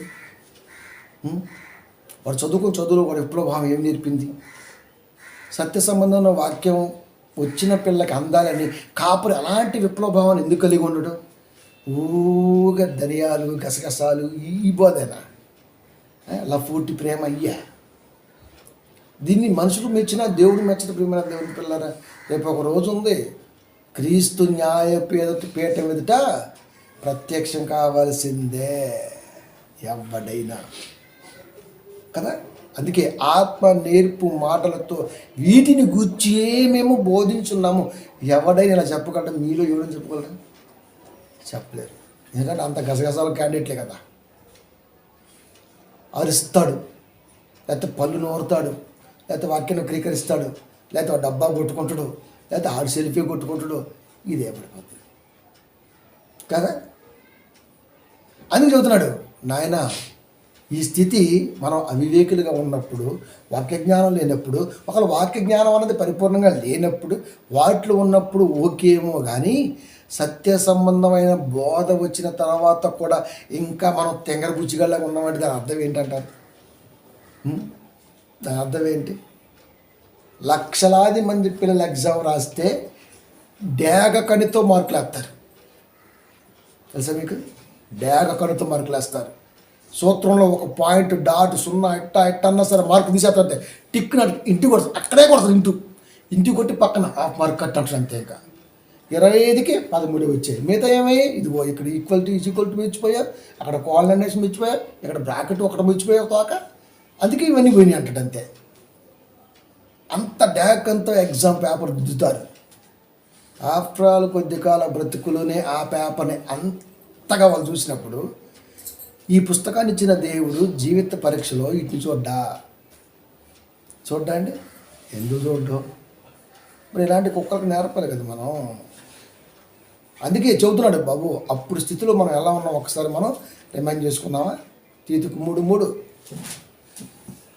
ఎందుకనగా మనము కూడా, అంటే ఇంక్లూడింగ్ కలుపుతున్నారు పౌలు గారు, మనము కూడా మునుపు అంటే వెనకటి కాలం అవివేకులమును, అంటే ఏ సొట్టంగాడు ఏ లొట్టంగాడు ఎవడేం చెప్పినా సరే ఉంగొట్టాం మనం కదా, ఉంగొట్టాం. మరి మనకు తెలియదు కదా బైబిల్. అప్పుడు ఎవరో వచ్చేవాళ్ళు ఏదో చెప్పేవాళ్ళు, మనం అంతా కూడా మంచిగా దేవుడి మాట అన్నట్టుగా ఉండేవాళ్ళం. మనం అవిధేయులము అంటే విధేయత చొప్పున వారిగా ఉన్నాం. దాంట్లో ఇంకేముంటుంది మరి జ్ఞానం లేనప్పుడు? మోసపోయిన వారమును, ఎన్నో సంవత్సరాలు జ్ఞానం లేనటువంటి సంఘంలో లేకపోతే ఆ పద్ధతిలో మనం ఉన్నాం. మోసం అన్నాడు అక్కడ. మోసం ఎప్పుడు పోతున్నాం మనం? మోసం ఎప్పుడు జరిగింది? ఆత్మకు మోసం ఎప్పుడు జరిగింది? వాక్యం ఉన్నది అనుకున్న సంఘానికి ఎవడో రాడు, దగ్గర ఏమున్నది అని చూసి వెళ్ళిపోతాడు. తెలుసా మీకు? లేకపోతే నాకు అనుకూలంగా ఏముంటుంది అని చూస్తాడు. లేకపోతే వేసిన డ్రెస్ నలగకుండా వెనకాల కుషింగ్ శిక్ష సంఘంలో పెట్టాడా అని చూస్తాడు. నిజం, అలా ఉంటేనే వెళ్తాడండి బాబు. ఎందుకంటే వాడు నడువులు మరి అప్పుడే పోయినాయి. మరి అది స్పైనల్ కార్డ్ మొత్తం దెబ్బ, ఇంకేమన్నా బాడీ పోయింది, వెన్నుపూస దెబ్బ పోయింది. అవన్నీ చూస్తుంటాడు మనిషి. సంఘానికి వచ్చాడు అంతేగాని జ్ఞానం ఉందా లేదా, ఆత్మ సంబంధమైన సంగతి ఉందా లేదా, ఈ రోజు నా చూసినాడు ఎంతమంది చెప్పి చెప్పండి. చాలా తక్కువ వేల మీద ఉంటారండి, చాలా తక్కువ. అవి కావాలి మనకి, అంటే ఫెసిలిటీస్ కావాలా, లేకపోతే మనం దేవుళ్ళు ఉండం. అప్పుడేమో మట్టిలో మశానంలో కొండల మీద బండలో కూర్చున్నారు. ఇప్పుడట వేయాల్సిందే సోఫా, లేకపోతే అబ్బాయి ఏసీ కూడా కావాలి. మళ్ళీ మామూలు విషయం కాదు మరి, అది అన్నీ ఉండాలి. మరి మోసపోయిన వారమును నానా విధములైన దురాశలకును, దురాశ అంటే ఆశ మంచిది, ఆశ గల ప్రాణమును దేవుడు తృప్తిపరుస్తాడు. ఆశ అంటే ఏముంటుందండి? అన్న వస్త్రం గలవారం అన్నాడు. అన్నం బట్టలు పెట్టుకోవడానికి ఒక ఇల్లు ఇల్లు కావాలి. ఓకే ప్రభు, మన స్తోత్రం బట్టి మంచి ఇల్లు కావాలి, తప్పేం కాదు. దేవుడు ఇల్లు అంటాడా? కావాలి కదా. మరి యేసుక్రీస్తులో కూడా ఇల్లు ఉంది అక్కడ, సరే మనకు కావాలి. ఇది ఆశ. ఆ ఇల్లు ఓ చిరంజీవి ఇల్లులాగో, ఓ నాగార్జున ఇల్లులాగో, ఓ వెంకటేష్ ఇల్లులాగో, సినిమా వాళ్ళు ఇల్లు మనకి ఇన్స్పిరేషన్. మరి ఇలా కొంపలా కావాలంటే ఎట్లది? పోనీ ఇంకో మనకు స్తోమతకు మించి ఎట్లా? ఓ అపార్ట్మెంట్, రైట్, మన స్థితి ఓకే, రైట్. మనం కష్టం చేస్తే వచ్చే ఒక 1000 రూపాయలు అనుకుందాం. 1000 రూపాయల ఖర్చు 300-400 పోతాయి, 600, మళ్ళీ పైపైన ఏమైనా ఖర్చు హాస్పిటల్కి వచ్చే ఉంటాయి. సో యావరేజ్ ఎంత తీసుకుంటే 200 ఉంటాయి, నెలకు 300 ఉంటాయి. ఇవన్నీ ఎప్పుడు కోటేసుకోవాలి, ఎప్పుడు జాగ్రత్త పెట్టాలి, ఎంత క్యాల్కులేట్ చేసుకుంటే ఎన్ని సంవత్సరాలు పడుతుంది, సో దీంట్లో మనకి ఎంత తృప్తి, ఎక్కడికి వెళ్ళి ఆగిపోతే తృప్తి ఉంటుంది, ఇది అంతవరకే. దానికి మించనుకో, స్తోమత మించనుకో కథ. కనుక నానా విధములైన దురాశలకును, దురాశ అంటే ఇంకా చెప్పలేము. ఇంకా ఆశకు 1000 లక్షల రెట్లు ఎక్కువ ఉంటుంది కదా. భోగములకును, భోగం అంటే స్టైలిష్, భోగం అంటే అందరూ మనల్ని చూడాలి, అందరూ మన గురించి మాట్లాడాలి, అందరూ మన గురించి మాట్లాడుకోవాలి, వాక్యంతో మాట్లాడాలి. మన గురించి మాట్లాడితే భోగములకును దాసులమై ఉండి, అంటే ఒకప్పుడు మన స్థితి చూడండి ఎలా ఉందో, ఇలాంటి ఆలోచన మనం ఉండిపోయాం. దుస్తత్వమునందును అసూయందును కాలము గడుపుచు, అంటే పూర్వస్థితి మనది ఎలా ఉందంటే దుస్తత్వం నిండుకొని ఉందంటున్నాడు. అసూయ, వాడికి ఉంది నాకు లేదు, వాడికి ఉంది నాకు లేదు, వాడికి ఉంది నాకు లేదు. అది అందుకే ఎప్పుడో శుభ్రంగా సినిమాలో పాట రాశాడు, పొరిగింటి పొల్ల కూర. ఎంత బాగుంది, వద్దే తల్లే అంటాడు, వింటదా? మనకున్న దాంట్లోనే తృప్తి పడే మనుషులుగా ఈరోజు మనం భూమి మీద ఉంటే ఎంత హ్యాపీ అండి.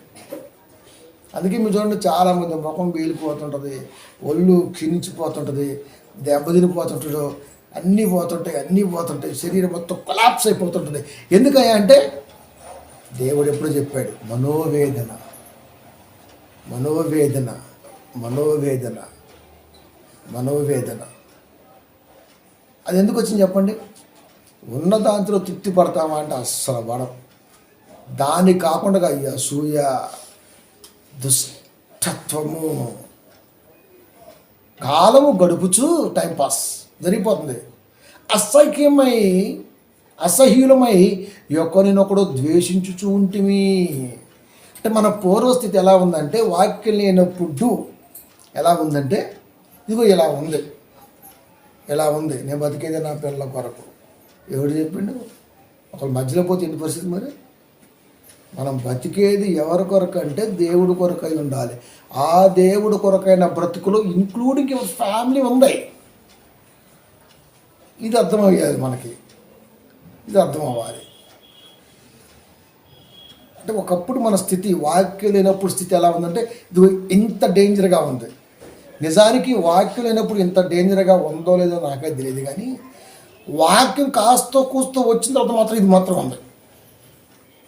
అది వాక్యం లేనప్పుడు అవివేకి నిజమే, అవిధేయులు నిజమే, మోసపోయాం నిజమే, దురాశలు మనకు తెలియదు ఎంతవరకు ఆగిపోవాలో నిజమే, భోగాలకు దాసులు విన్నాం నిజమే, దుష్టత్వం వాటి ఇండి మనకు తెలియదు అప్పటికి, అసూయ అంటే ఇగో ఈర్ష్య, లేకపోతే కావాలనే తత్వం నిజమే, కాలం గడుపుతున్న తెలియట్లే కాలం విలువ, అసహ్యమై ఒకరినొకరు ద్వేషించుకుంటుమే.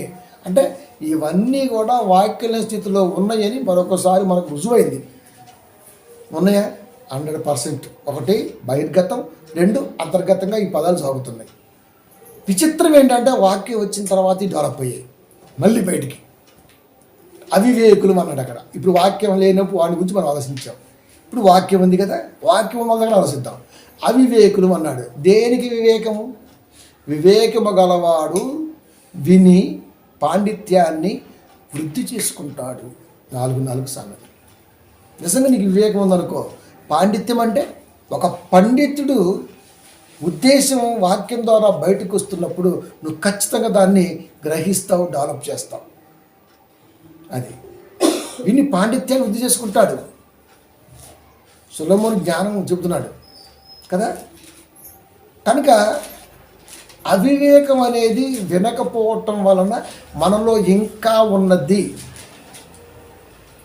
అందుకే 4 మార్కులు కూడా అదే మాట మాట్లాడతాడు మార్కు సువార్తలో. మీరు వినువారు మాత్రమే ఉండి మిమ్మల్ని మీరు మోసం చేసుకోవద్దు. అంటే ఏం వింటున్నాం అది కరెక్ట్గా దిగకపోతే అవివేకమే అన్నాడు.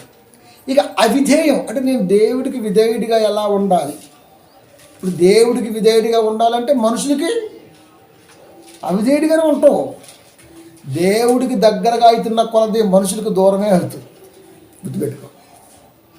ఊరు దగ్గరకు వస్తున్న కొలది అది వెనక్కి వెళ్ళిపోతూనే ఉంటుంది. ఇది ఎంత నిజమో, నిజంగా నువ్వు దేవుడికి ఎంత దగ్గరగా ఉంటావో మనుషులకు అంత దూరంగా ఉండిపోతావు. అప్పుడు మనుషులు ఏమనుకుంటారు?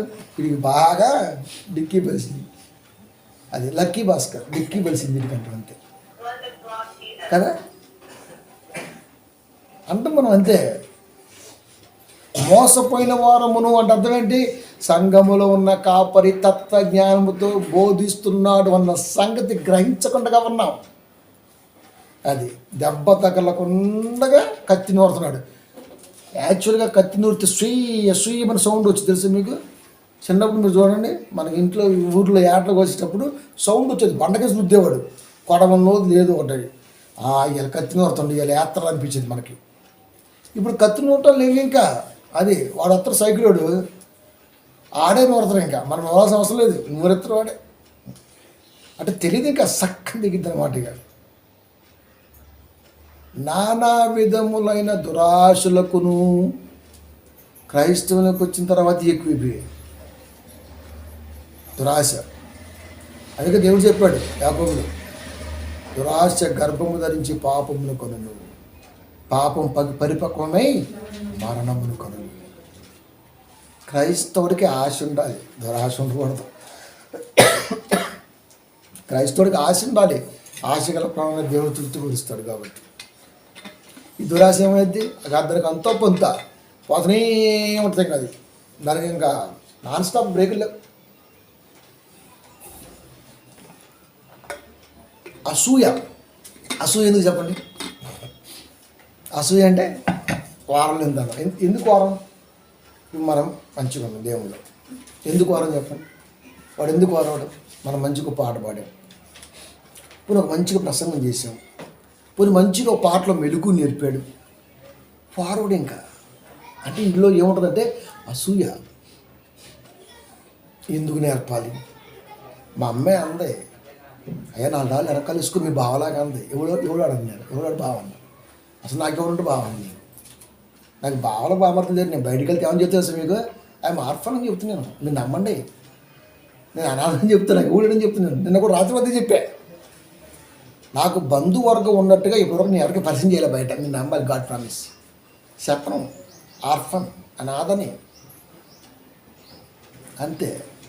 నాకు ఎంత ఉంది, నాకు అంతమంది ఉన్నారు, ఎవరు లేడు. ఎందుకంటే ఈ స్థితి ఇప్పటి వరకు నిలబడగలిగిందంటే వన్ అండ్ ఓన్లీ లెజెండరీ దేవుడు మాత్రం. ఆయనే లేకపోతే ఈరోజు నేను దాకా వచ్చేవాళ్ళమే కాదు. మరి చెప్పుకుంటున్నటువంటి ఈ పీసు పేరకాయ వారు ఏది లేదండి అస్సలకే. అందుకే ఆ దేవుడి కోసం ఏదన్నా చెయ్యాల. అందుకే క్రిస్మస్కి ఏం పెట్టాం అంశం?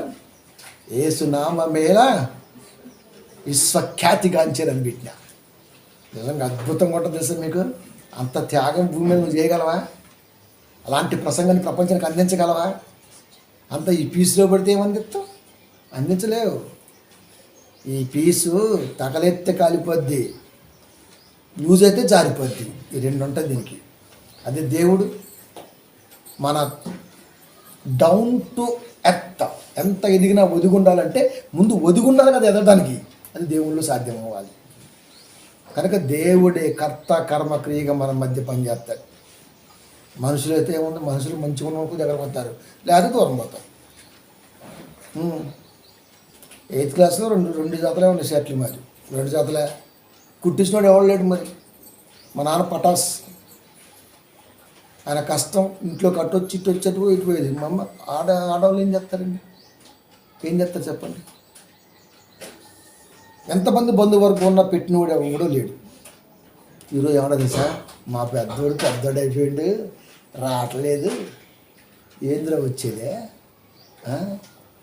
నీకు తెలియజెప్పాలంటే మరి కొన్ని ఉంటాయి నా దగ్గర. మరి వస్త్రాలు వాక్యం ఉంది కదా, నీ మూర్ఖతకి ఖచ్చితంగా ఆన్సర్ చెప్పే తీరుతా నేను. వాక్యం రా, నేను నమ్మిన దేవుడికి ఏం చేయాలో నా బ్రతుకులంత చేసే తీరుతాను. నువ్వెవడో ఆ మాట అంటానికి? ₹1 ఇచ్చి పెద్దోడిని చేసావా? ఒక కష్టం ఆదుకొని ఏమన్నా సంతోషాన్ని ఇచ్చావా? ఏం చేసావు? మనం అనాలంటే అధికారం ఉండాలి. అది కనుక దేవుడు ఇన్నేని అంటాడు మనల్ని వాక్యం ద్వారా. ఎందుకంటే ఆయనే పోషించాడు కాబట్టి. ఎంత కష్టం అండి. ఇలాంటి రుణస్తుని ఇప్పుడు నేను ఇలాంటి మెంటల్ ఫెలోస్ అందరికీ వాక్యం చెప్పాలి. చక్రబంధంలో ఇరుక్కుపోయినటువంటి వీళ్ళందరికీ వాక్యం చెప్పాలి. ఎంత కష్టమే చెప్పండి, ఎంత కష్టం చెప్పండి, ఎంత కష్టం. మోసపోయిన వారమును వాక్యం లేక నానా విధములైన దురాశలకును భోగములకును దాసులమునై ఉండి. నానా విధము దేవుళ్ళకి వచ్చినాక ఇక దురాశలు ఏముంటాయండి? ఏముంటాయి చెప్పండి? అసూయ, అసహ్యం, ద్వేషం, ఇవన్నీ కూడా దేవుళ్ళకి వచ్చినాక డెవలప్ అయ్యాయి. ఆయనేమో అప్పుడు రాస్తున్నప్పుడు లేనప్పుడు మీరు అలా ఉన్నారని చెప్పాడు తీతు గారికి ఉత్తరం రాస్తూ. కానీ దేవుళ్ళకి వచ్చిన తర్వాత ఈ డెవలప్ అయ్యాయి బాగా. మరి వీటిని కూడా పోగొట్టడానికి వాళ్ళకి నేను రుణస్తుడనే.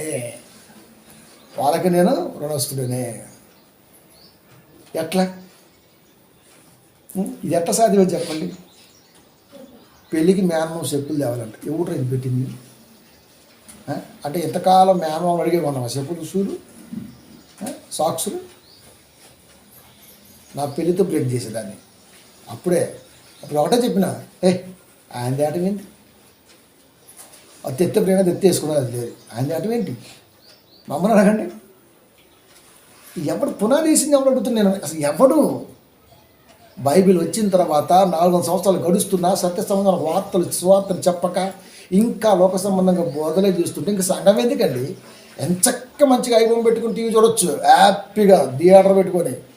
72 నుంచో టీవీ ఎంత అనుకుంటున్నారు మీరు? ఎంత ఉంటుంది చెప్పండి? నాతో రండి, 13 ఏళ్ళు కొని పెడతా. 13 ఏళ్ళు తీసుకున్నాను నాతో పాటు. 72 నుంచి టీవీ కొని పెడతా. ఇంకెందుకు చర్చ? ఎందుకు అడుంటే అయిపోద్ది కదా. సంఘం అంటే జ్ఞానం, అరవటం బర్రెలాగా కాదు. పాస్టర్కి ఏం పని ఉంది? ఏం పని ఉంది వాడికి చెప్పు. ఎందుకు వచ్చింది అసూయ? ఎందుకు వచ్చింది? ఓర్వలితనం ఎందుకు వచ్చింది? ఒక మనిషికి ఓర్వలితనం ఎందుకు వచ్చింది? నేను ఎప్పుడు ఒక మనిషి ఎదిగితే సంతోషపడతానండి. మీరు నమ్ముతారు నమ్మరు. నాకు పేదరికంలో చూస్తే కోపం వచ్చేది, బాగా కోపం వచ్చేది నాకు. మనిషిగా దున్నపోతాను అలా అనిపించింది నాకైతే. ఖర్చు తగ్గించుకో, పేదరికం నుంచి బయటికి రా. ఇవి నేర్పుతూ మనం అలా వచ్చిన వాళ్ళు ఎందరో తెలుసా మీకు? నాకు తెలిసింది అదేనండి. పేదరికం ఉంటే చూడలేను కూడా. ఏదైనా ఒక మాట సాయం చేద్దామా, ఇంకేదైనా సాయం చేద్దామా, ఇంకేదైనా ఒక సలహా ఇద్దామా, వాళ్ళు మంచి స్థితిలోకి రావాలి. అప్పుడు సంతోషం. వేసుకోవడానికి చెప్పులు ఉండవు. చర్చికి పోతే చూస్తుంటే నేను చెప్పులు లేవు, చినిపోయిన సంచి, కనీసం పిల్లగాడికి ఖర్చు లేదు, చెంగు చూసుకుంటూ పోతున్నారు. ఎందుకు ఇంకా బతికేందుకు? ఎందుకు? దేవుని అవమానపరచనే కదా. తగ్గించుకోలేవా ఖర్చులు? ఒక చెప్పులు కొనుక్కోలేవా 300 పెట్టి? రాయల్గా ఉండలేవా క్రీస్తులో? ఉంటే మాత్రం దేవుడు చూస్తాడా? మరి ఎవరు రమ్మంటారు? మరి పాస్టర్ గారికి ఎందుకు ఉన్నాయి? నేను అదే చెప్తాను, మా సంఘంలో మా పిల్లలకి కాపలు అలా ఉంటే అలా ఉండేటట్టుగా ఉంటారు. అలా ఉంటాం మేమని చెప్పి నేను. మనకు అసూయ ఉండదు, కోపం ఉంటుంది. ఆ కోపమే మనకు శత్రువైంది అనిపించదు ఒకసారి. కోర్స్ యథార్థవంతుడు లోపల లేదు, వేరే పక్కన లేదు. కానీ ఒక మనిషి బాగుండాలి అంతే. కాలము గడుపుచు అసహ్యమై ఒకరినొకడు ద్వేషించుతూ ఉంటుంది. ఇవన్నీ సత్య సంబంధమైన వాక్యం లేకపోవటాన వచ్చే ప్రమాదాలు. అప్పటి నుంచి ఉన్నాయి. వాక్యంలో ప్రజెంట్గా ఉంటున్న ఇవన్నీ ఉన్నాయంటే ఇంకా దానికి ఇంకా ఏమన్నా చెప్పండి. ఇప్పుడు ఇవి పోగొట్టాలి. పోతాయండి. గ్రామాల్లో ఉన్న అలవాట్లు పోతాయి మీరు చెప్పండి. పోతాయా? ఊరికి ఉత్తరాన ఇప్పుడు నిజంగా మీరు చెప్పండి, ఉత్తరానే ఉందండి సమాధి? తూర్పులు లేవా సమాధులు? ఎక్కడున్నాయి ఇప్పుడు? హైదరాబాద్ సమాధులు ఎక్కడున్నాయి మీరు చెప్పండి? తూర్పు, పడమర, ఉత్తరం 4 వైపులు సమాధులు ఉన్నాయి. మరి ఉత్తరం ఎందుకు పెట్టాడు? ఉత్తరాన దైవపీఠ ఉంటుంది అన్నాడు దేవుడు. అది బైబిల్లో. అంటే అర్థం ఏంటి? ఇప్పుడు ఉత్తరాన పెట్టే వాళ్ళందరూ దేవుడి కాడికి పోతారనే. అందుకే ఉత్తరమా? కొన్ని కులాలకు తూర్పును పెడతారు, కొన్ని కులాలకు పడమట పెడతారు, కొన్ని కులాలకు ఉత్తరం పెడతారు, కొన్ని కులాలకు దక్షిణం పెడతారు. అంటే కులాన్ని బట్టి ఉత్తర దక్షిణాలు డిసైడ్ చేస్తారు సమాధుల్ని. ఎవరు పెట్టాడు ఇవన్నీ? అంటే చనిపోయిన తర్వాత కూడా కలవకూడదని ఆనాడే నిర్ణయించాడు అన్నమాట విధాత, లోక విధాత. అంతే కదా మరి. అందుకే కులానికి ఒక సమాధి ఉంటుంది, కులానికి ఒక గ్రేవ్ యార్డ్ ఉంటుందా? అందరం ఒకటే కదా. ఇవన్నీ ఎందుకు వచ్చాయి? అబ్రహం గారి భార్య చనిపోయింది. ఏం చేశాడు? నాయనా నన్ను మంచి చూసుకున్నారు కానీ మీ సొమ్ము ఊగొద్దు, మీ పొలమి ఎన్ని ఎకరాలు డబ్బులు ఇస్తా శారాన్ని పెట్టాడు. అదే పొలములో ఎవరు చనిపోయినా పెట్టుకోవచ్చు అని చెప్పేసి పెట్టేశాడు. ఒక్క శారాయే కాదు, అక్కడ ఉంది అనేక మంది. అంటే గ్రేవ్ యార్డ్ని కొని కులమతాలు లేకుండా అక్కడ పెట్టాడు. అక్కడ కులం లేదు, మతం లేదు, ఇంకా ఎవరి పోయినా అక్కడ పెట్టచ్చు. ఇంకా ఎంత గొప్ప జ్ఞానం బైబిల్లో ఉంది. ఇది ఎందుకు చెప్పడం, ఇది ఎందుకు చెప్పడం? బొల్లారంలో చంద్రారెడ్డి గారు ఆయన ఉన్నాడు, నేను బాగా ఇష్టపడతాడు. బొల్లారం ప్రాంతంలో ఎక్కువ సువార్త చేస్తే నేను అబ్దుల్ కుమార్ గారు వస్తున్నారంటే ఆయన వస్తాడంతే. ఒక ఆయన చనిపోయాడు ఒక రీసెంట్గా 1 month బ్యాక్. నేను అటు నుంచి వస్తున్నాను, చూసినా నవ్వాడు మామూలుగా, వెళ్ళిపోతున్నాడు. నేను వెంటనే బండి పక్కన పెట్టి వెళ్ళిపోయి సెకండ్ నుంచి వాడేసుకుని వద్దు మైలు అన్నాడు. ఏంటి సార్ అన్న, నువ్వు పట్టించుకో ఎన్ని అన్నాడు. మీరు కూడా పట్టించుకోమాకండి అన్న. అలాగే అన్నతే సెకండ్ ఇచ్చి వాటేసుకున్నాం. శవం కాడికి వెళ్ళేవాడిని, వీళ్ళ శవం వచ్చేవాడిని. ఏమైంది అంటుకోవద్దా? ఆయనకు అర్థమైపోయింది, ఓహో ఇవి పట్టించుకోరన్నమాట. నేర్పాలండి, కొన్ని మాటలతో కాకుండా క్రియలతో కూడా నేర్పాలి. ఇదే కదండి బైబిల్ మనకు నేర్పింది. తట్లో ఎత్తుకొని, బొట్లో ఎత్తుకొని, సాపలో చుట్టి ఏంది ఇప్పుడు పెళ్లి కూతుర్ని ఎత్తుకొని కాకపోతే తట్ల ఇంకా నయం అటు ఇటు పార్సి కట్టి దాంటేయండి, దరిద్రం వెళ్ళిపోద్ది. ఎవరా ఎన్ని పెట్టింది? బైబిల్లో లేవు కదండి, క్రైస్తవులుగా లేవు కదా. అందుకే ఇన్ని విషయాలు ఎందుకు చెప్పానంటే, ప్రతి లోక సంబంధ విషయంలో నుంచి దేవుడు నన్ను బలపరుస్తున్నాను ఉంది బైబిల్లో, తెలుసా? అందుకే నేను ఎదురు వెళ్తున్నప్పుడు చాలామంది నా దారికి ఎవరు రావడానికి ఇష్టపడ్డాం. నేను కూడా పెద్దగా ఇష్టపడ్డాను, వాళ్ళందరూ రావడానికి కూడా ఇష్టపడను నేను. ఎందుకంటే ఇది చాలా కష్టమైన ఈ వేలకి కూడా వస్తాడు, ఇంత స్ట్రైట్ వేలకి కూడా వస్తాడు. ఇంత స్ట్రైట్లోకి వస్తారా? వచ్చి చూడరా ఒక్కసారి, నిజమేంటో మనుషుల రూపురేఖలు తెలిసిపోద్ది, తెలుసా? వచ్చి చూడు ఒకసారి. యేసుక్రీస్తు వారు మాట్లాడితే ఆయనతో ఉన్నటువంటి వారు అన్న మాట, బాబోయ్ ఇన్ని సంగతులకి విని దాన్ని పసివాడు అన్నంత ఎవడు ఊర్చుకోగలడు ఈ మాటలు కదా? ఎంత గొప్పదండి అసలు బైబిల్. అంటే మనం నేర్పాలి. డెవలపింగ్ అంటాం కదా, ప్రతి దాంట్లో డెవలపింగ్ ఉందండి, కానీ వాక్యంలో మాత్రం లేదు. ప్రతి దాంట్లో డెవలపింగ్. ఒకప్పుడు ఇల్లు కట్టాలంటే ఏం చేసేవాళ్ళు? పిల్లర్ లేవు కదా, 3 రోజులు కట్టి 3 ఫీట్లు 2 ఫీట్లు ఆగేవాళ్ళు, మళ్ళీ 3 రోజులు కట్టి ఆగేవాళ్ళు. ఆ తర్వాత మొత్తం ఆ కర్రలని అడ్డం వేసి, వాటి మీద గడ్డేసి, వాటి మీద మట్టి వేసి, వాటి మీద సిమెంట్ వేసి, వాటి మీద మళ్ళీ ఇసుకేసి, మళ్ళీ క్యూరింగ్ చేసి ఒక్కొక్కటి పీగుతుంటే లోపల ఊడిపోయి. ఇప్పుడేముంది? మొన్నటిదాకా ఏం చేశారు? ఈ అడ్డం పెట్టేసి అక్కడ కట్టెలతో. ఇప్పుడు మిషన్ వస్తుంది, అడ్డం పెడుతుంది, పోతుంది, 3 రోజులు పీకేస్తుంది, వెళ్ళిపోతుంది. ప్రతి దాంట్లో డెవలప్ ఉందండి. బైక్ తయారీ దగ్గర నుంచి, ఇల్లు కట్టే దగ్గర నుంచి, పెళ్లి చేసుకునే దానికి కూడా ఎన్నో మార్పులు వచ్చాయి. కానీ దేవుడి వాక్యం నాణ్యం లేకుండా ఉండిపోయిందండి బాబు. బైబిల్లో ఉండిపోయింది, అలాగే బైబిల్ ఉండిపోయింది. అది వాక్యంలో నాణ్యత లేదు. కనుక ఈ అన్ని విషయాలని దేవుడు నాకు తెలియపరిచాడు, నన్ను బలపరిచాడు. బోర్ వేయాలంటే సిద్ధాంతి రావాలంటే, ఎవడో సిద్ధాంతి వాడికి ఎవడరా పేరు పెట్టి సిద్ధాంతిని? వాడి చేతి నీళ్ళు పడతాయండి, ఇట్టి అంటాడు, ఎడి అంటాడు, అంతే. పడకపోతే ఏం చెప్తాం? అలా చాలా ఊర్లు పోయాయి, మరి లక్షలు వేస్ట్ అయిపోయి. నేను చెప్పిన ఏందిరా ఫ్యూచర్లో రోడ్డు వచ్చింది, 5 ఫీట్లు వచ్చింది రే అని, అంతే మా ఇంట్లో ఏడంతే. ఆదివారం పూట, అది కూడా మళ్ళీ మధ్యాహ్నం పూట. ఇప్పటికీ డోకా లేకుండా నడుస్తుంది. అదే 15 ఏళ్ళ మంటి ఒకటే మోటార్, పేరు మెగా మోటార్ పేరు. ఇప్పటికి అదే ఉంది. అన్ని బోర్లు ఎండిపోయాయి చాలామంది, కొన్ని ఏమో కేసింగ్ లేక కూలిపోయాయి. అప్పుడే వేయించాను నేను, 15-25 ఫీట్ల కేసింగ్ వేయించాను. నాకు ఎవరు చెప్పాడు? మా బోర్ ఎప్పుడు రిపేర్ రాలేదు, మా బోర్ ఎప్పుడు నీళ్ళు ఎండిపోలేదు. అదే దార, అదే సైజు, అలాగే పనిచేస్తాను. ఎవడిచ్చాడు సలహా? నాకు ఎవడు ఇవ్వలేదు కదా, దేవుడు ఇస్తాడు కదా. వాక్యంలో ఉంది కదా, బైబిల్లో ఉంది కదా. కనుక ప్రతి విషయంలో కూడా మనం ఆధారం చేసుకోవాలంటే వాక్యమే ఆధారమే ఉండాలి. మనుషుల మాటతో ఆధారం చేసుకుంటే ఇంకేముంటుంది, ఇంకా బానిసైపోతాం. మనుషుల మాటకు తల ఉంచిన రోజున ఖచ్చితంగా వాడు ఏం చెబితే అదే చేస్తాం.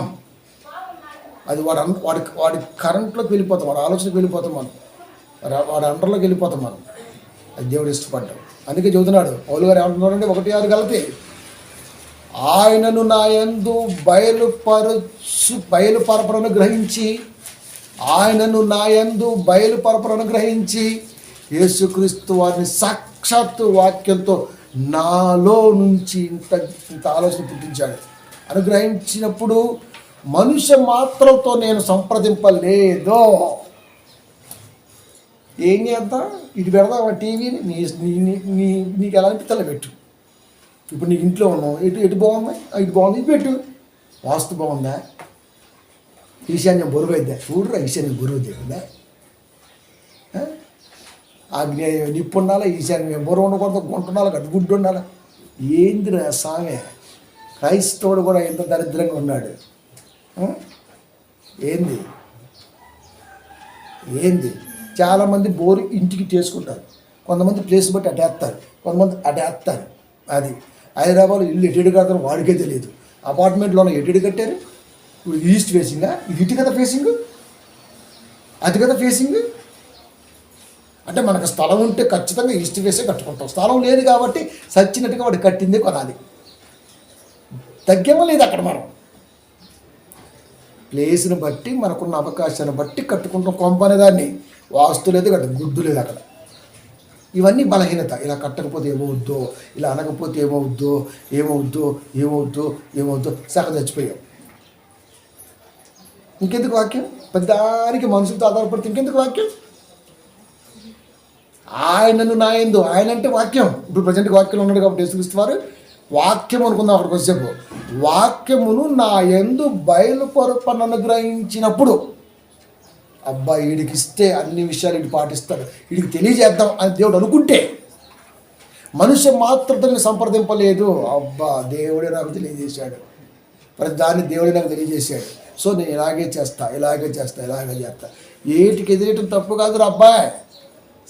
పెద్దోళ్ళ మాట ఎలా ఉంటుంది సార్, ఏటికి ఎదురెళ్తున్నాం తప్పు, కరెక్ట్ కాదు. అవునా, అరేబియా మహాసముద్రం నుండి హిందూ మహాసముద్రంలోకి వచ్చి గోదావరి నదులు ఎదురుతూ ఆగస్టు సెప్టెంబర్ నెలలో వస్తున్న ఒక ఇలస కేజీ 30 రూపాయలు వేసుకుందాం, కొన్ని 100 రూపాయలు వేసుకుందాం. పులసగా మారిందంటే 7,000 రూపాయలు. ఎలా అయింది చెప్పండి, 10,000 రూపాయలు అయింది. నేను యానం వెళ్ళినప్పుడు ఇంత ఉంది, ఎంత అంటే 10,000 అంటాడు అంతే. ఇలస కాదు స్వామి, 150కే పులస. ఇంకో గంట అయితే 15,000 ఇద్దరండి అంతే. ఎలా సముద్రాలు దాటి ఎదురీది ఇలస కాస్త పులసగా మారి ఒక శాపతన రేటింగ్ పెంచుకుంటుంటే, క్రైస్తవుడు ఏంట్రా తాత పెట్టాడు, నాయనమ్మ చెప్పింది, బాగా చెప్పాడు, కానీ గుడ్డు చెప్పాడు అంటే ఇంకెందుకు సంఘం, ఎందుకు ఇంకా చర్చ ఎందుకు, ఇంకెందుకు ఇంకా. విన్నండి, నేను ఎప్పటి వరకు అస్సలు విన్న రోజున దేవుడికి అవమానమే సుమా. నాకంటే జ్ఞానవంతుడు లోపల దొరికాడరా అంటే నేనేం చెప్పాలి చెప్పండి, ఏం చెప్పాలి. లోకానికి క్రైస్తవుడు దిక్కొయ్యాలి. అది 3 కత్తెరలు వేద్దాం, గుండు చేద్దాం, మీసాలు చేద్దాం. నాకు మీసం ఉంటే అందం, మీసాలు అయితే బోడిగాళ్ళ ఉంటే నేను దిక్కుంటే మీసం మాడగల్లాగా ఉంటాను, నేను దిక్కుంటే. ఇవన్నీ మనలో రావాలి, అవేర్నెస్. వాక్యం ఉంది కాబట్టి ప్రియమైన దేవుని పిల్లరా, ఆయనను నా యందు బయలుపరపను అనుగ్రహించినప్పుడు దేవుడు నమ్మాడు. వీడికి వాక్యం ఇస్తే వీడు ఖచ్చితంగా పాటిస్తాడు, వీడు చేస్తాడు, వీడు నిలుపుతాడు, కొద్దిమందికి చెబుతాడు, కొద్దిమందికైనా సరే జ్ఞానాన్ని నేర్పుతాడు, నా మాట వీటట్టుగా మలుస్తాడు. మనకు నమ్మకం. యోహాను ఎలా తిప్పాడండి, తండ్రుల హృదయములు పిల్లలు తట్టుకును, పిల్లల హృదయములు ప్రజలను తట్టుకును, దేవుని వైపు చుట్టూ ఎలా తిప్పాడు. ఇలాంటి ప్రసంగాలు చేసి తిప్పాడు. ఒక ప్రసంగం చేస్తే 3,000 మంది ఎలా మార్పు చెందారు పేతురు గారి ప్రసంగంలో, ఇలా చేయబట్టి మానేయారు. మనుష్య మాతృలతో నేను సంప్రదింపలేదు. మనుష్య మాతృలు అంటే మనుషులలో అగ్రజులున్న, పండితులున్న, తత్వజ్ఞాన సిద్ధాంతులున్నా, మరొకరున్నా నేను ఎవరిని ఒక సలహా అడిగి చేసింది లేదు చెప్పేశాడు. ఇవాళ దమ్మును ఒక పాస్టర్ చెప్పండి మాట. ఈడే ముహూర్తం చూస్తుండే పెద్దలు ముచ్చం పెట్టుకొని. మొన్న ఒక చోటుకి వెళ్ళాను దప్పాసి మొహమ్మద్ దగ్గరికి. మంగళవారం బాగుందంట. పాస్టర్ అటు కూర్చుండు, ఈడేమో ఇట్ట అంటుండే. ఈడెవరు ఈడు అనిపించింది నాకు. వాడే ఉంటారు ముహూర్తం పెట్టడానికి. సుట్టదాగి కూడా ఏం పెడతారు ముహూర్తం? కళ్ళు సుట్టదాగి కూడా ఏం చెబుతారు ముహూర్తం? నువ్వు కాపరివి, ఊరికి వాక్యం చెప్పేవాడు, నువ్వు కదా ముహూర్తం పెట్టాల్సింది. ఆడింగికి ఎక్కువ, మాడింగడి తక్కువ అట్టుంది ఆడ. నేను అంటున్నా లేనక్కడ, నేను అంటున్నా జంపు అట్టించటే. ఇంకా మనకు నచ్చవు కొన్ని, ఎందుకంటే దరిద్రం.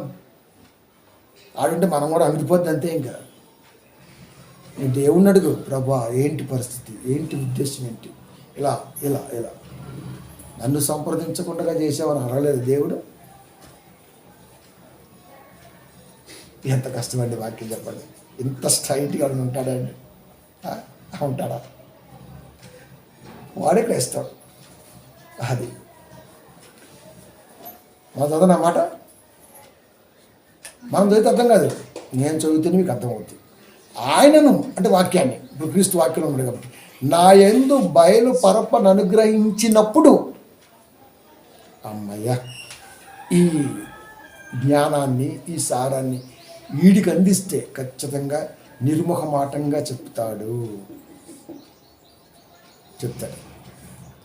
మనుషు మాత్రలతో నేను సంప్రదింపలేదు. ఈ రోజున ఏ కుటుంబమైనా, ఏ కాపరైనా గుండె మీద చెయ్యి చేసుకుని మనస్సాక్షిగా నేను దేవుడి మాట ప్రకారమే జరిగించాను చెప్పమని చూద్దాం. ఒక్కడ కూడా ముందుకు రాడు. అది వస్తారా? రారు. ఎందుకంటే అక్కడ లేదు కాబట్టి రారు. దేవుణ్ణి మాత్రమే అడిగాను, వాక్యం ఉండే చోటు కావాలని అంటున్నాడు పౌలు గారు. నిజమండి. రేపు జనవరి నుంచి మళ్ళీ మనం బయటపడదాం.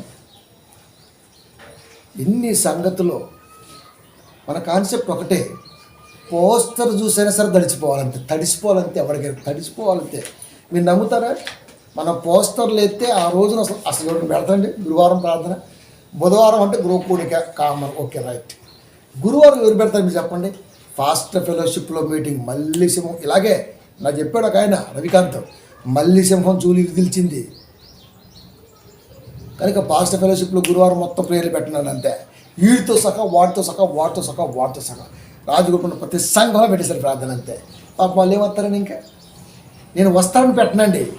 నా పోస్టర్ చూస్తే, దేవుని మనసు పోస్టర్ చూస్తే తడిసిపోవాలంతే, భయపడిపోవాలంతే. భయం నా ఇన్వెస్ట్మెంట్. ఎంత నవ్వుకున్నా తెలుసా నేను అమ్మగారు చెప్పి, పోస్టర్కే భయపడ్డారా?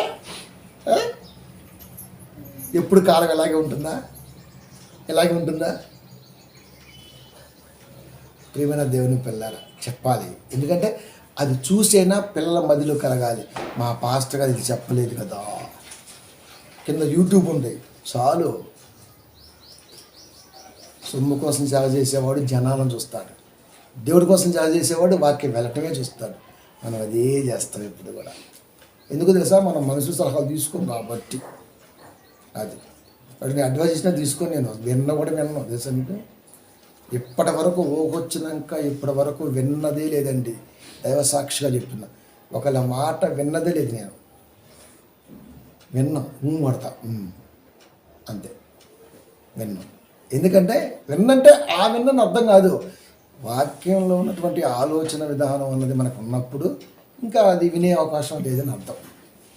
అది ఎంత చేసినా సువార్త విషయం ఎన్నో సంగతులు ఎలాంటి ఈ చెప్పు తిన్న కుక్కలకి చెరుకు తీపెరుగున అని ఎందుకు పెట్టామంటే ఇలాంటి తత్వం వాళ్ళందరికీ కూడా ఖచ్చితంగా వాక్యం అనేది వెళ్తూనే ఉండాలి. అందించకపోతే కష్టమైంది, లేకపోతే కష్టమైంది. ఎందుకంటే ఇది మన బాధ. 1 కొరింథీ 9:16 నేను సువార్తను ప్రకటించుచున్నాను, నాకు అతిశయ కారణం అంటే నేను పాస్టర్ గారిని ఏమో గుర్తుపడుతున్నాను నీ అంటే గుర్తుపడతారు అసలు.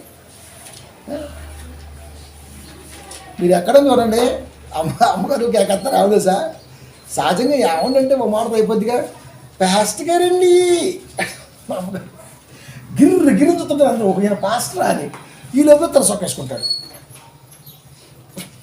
అంతేగా అంటే ఊరు మొత్తం అనుకోవాలి ఇప్పుడు నేను పాస్టర్ అని. యేసుక్రీస్తు వారు మెస్సయ్య అని లోకానికి వస్తే కనీసం ఇంట్లో వాళ్ళు కూడా గుర్తు తిరగలేదు ఆ రోజుల్లో. వీడి మాత్రం పాస్టర్ గారని ఊరు మొత్తం తెలుసుకోవాలి. ఏమి సుబ్బరాజుని వల్ల లోకానికి లాభం. సువార్త ప్రకటించు నాకు అతిశయ కారణము. సువార్త అనేది సంఘములో దేవుని వాక్యాన్ని నమ్మి వస్తున్న పిల్లకు చెప్పేది. బయటకు వచ్చినాక నేను ఎట్టంటా లేదా బైబిల్ని ఎట్టబట్టుకుంటా ఎందుకు నీకు ఇవన్నీ నీకు చెబుతున్నది అక్కడ అతిశయ కారణం లేదు. నన్ను ఎవడో గుర్తెరగాల, నన్ను ఎవడో పిలవాలా, నన్ను ఎవడో ఇవన్నీ నీకెందుకురా? సువార్తను ప్రకటింపవలసిన భారము నా మీద మోపబడి కుటుంబాన్ని కాపాడుకోవాల్సిన బాధ్యత ఫినాన్షియల్గా నా మీద ఉంది. అలాంటప్పుడు నేను ఎలా ఉంటాను? కష్టజీవిలా కనపడతా అంతే. ఎందుకన్నా గొడ్డి సైకిల్ చేస్తున్నాను అంటే అంతే. దేనికోసం బాధ్యత ఉంది. అంతేగాని ఊకే మనసం పెళ్లి చేసుకున్నా, 2 పిల్లలు పుట్టారు, 4 పిల్లలు ఉన్నారు, ఊకే అంటున్నారు, ఎట్లా పోస్తున్నారు అని చెప్పుకుంటాడు. మరి పెళ్ళికి ఇంకా మనం పని చేస్తున్నామంటే దున్నపోతులా కష్టపడుతున్నా కుటుంబం కొరకు, అందుకే పిల్లలు అంత బాగున్నారు వాళ్ళు అనుకోవాలి. వీడియో చదువుతారు ముందు అని. మనం పడుతున్న కష్టం చూసి ఎదుటోడే రిఫరెన్స్ ఇవ్వాలి తప్ప మనం డెబ్బ కొట్టుకోకూడదు. మనం అది దేవుడు నేర్పుతుంది. అంతేగాని భర్త ఎత్తుకున్న ప్రతిసారి 2 పిల్లలు ఉన్నారు, సాయంత్రం అంటారు, ఆదివారం చికెన్ అంటారు, కొంతమంది నచ్చత్ర పిల్లలకి చేపలు తేవాలా, డబ్బులు జరిగా ఇది ఎట్లవుతుంది? సువార్త ప్రకటించవలసిన భారం అన్నప్పుడు సువార్త భార ఆలోచనతోనే వెళ్తామే తప్ప ఆడు పిలవాలా, ఆడితో పిలిపించుకోవాలా. ఇంకా లేటెస్ట్ మన బ్యాడ్జీలు పెట్టేస్తారు అంతే. ఇంకా యేసు నా రక్షకుడు అని. నీకెందుకు రక్షకుడు అవుతాడు యేసు? నువ్వే పెద్ద భక్షకుడివి, నీకెందుకు రక్షకుడు అవుతాడు?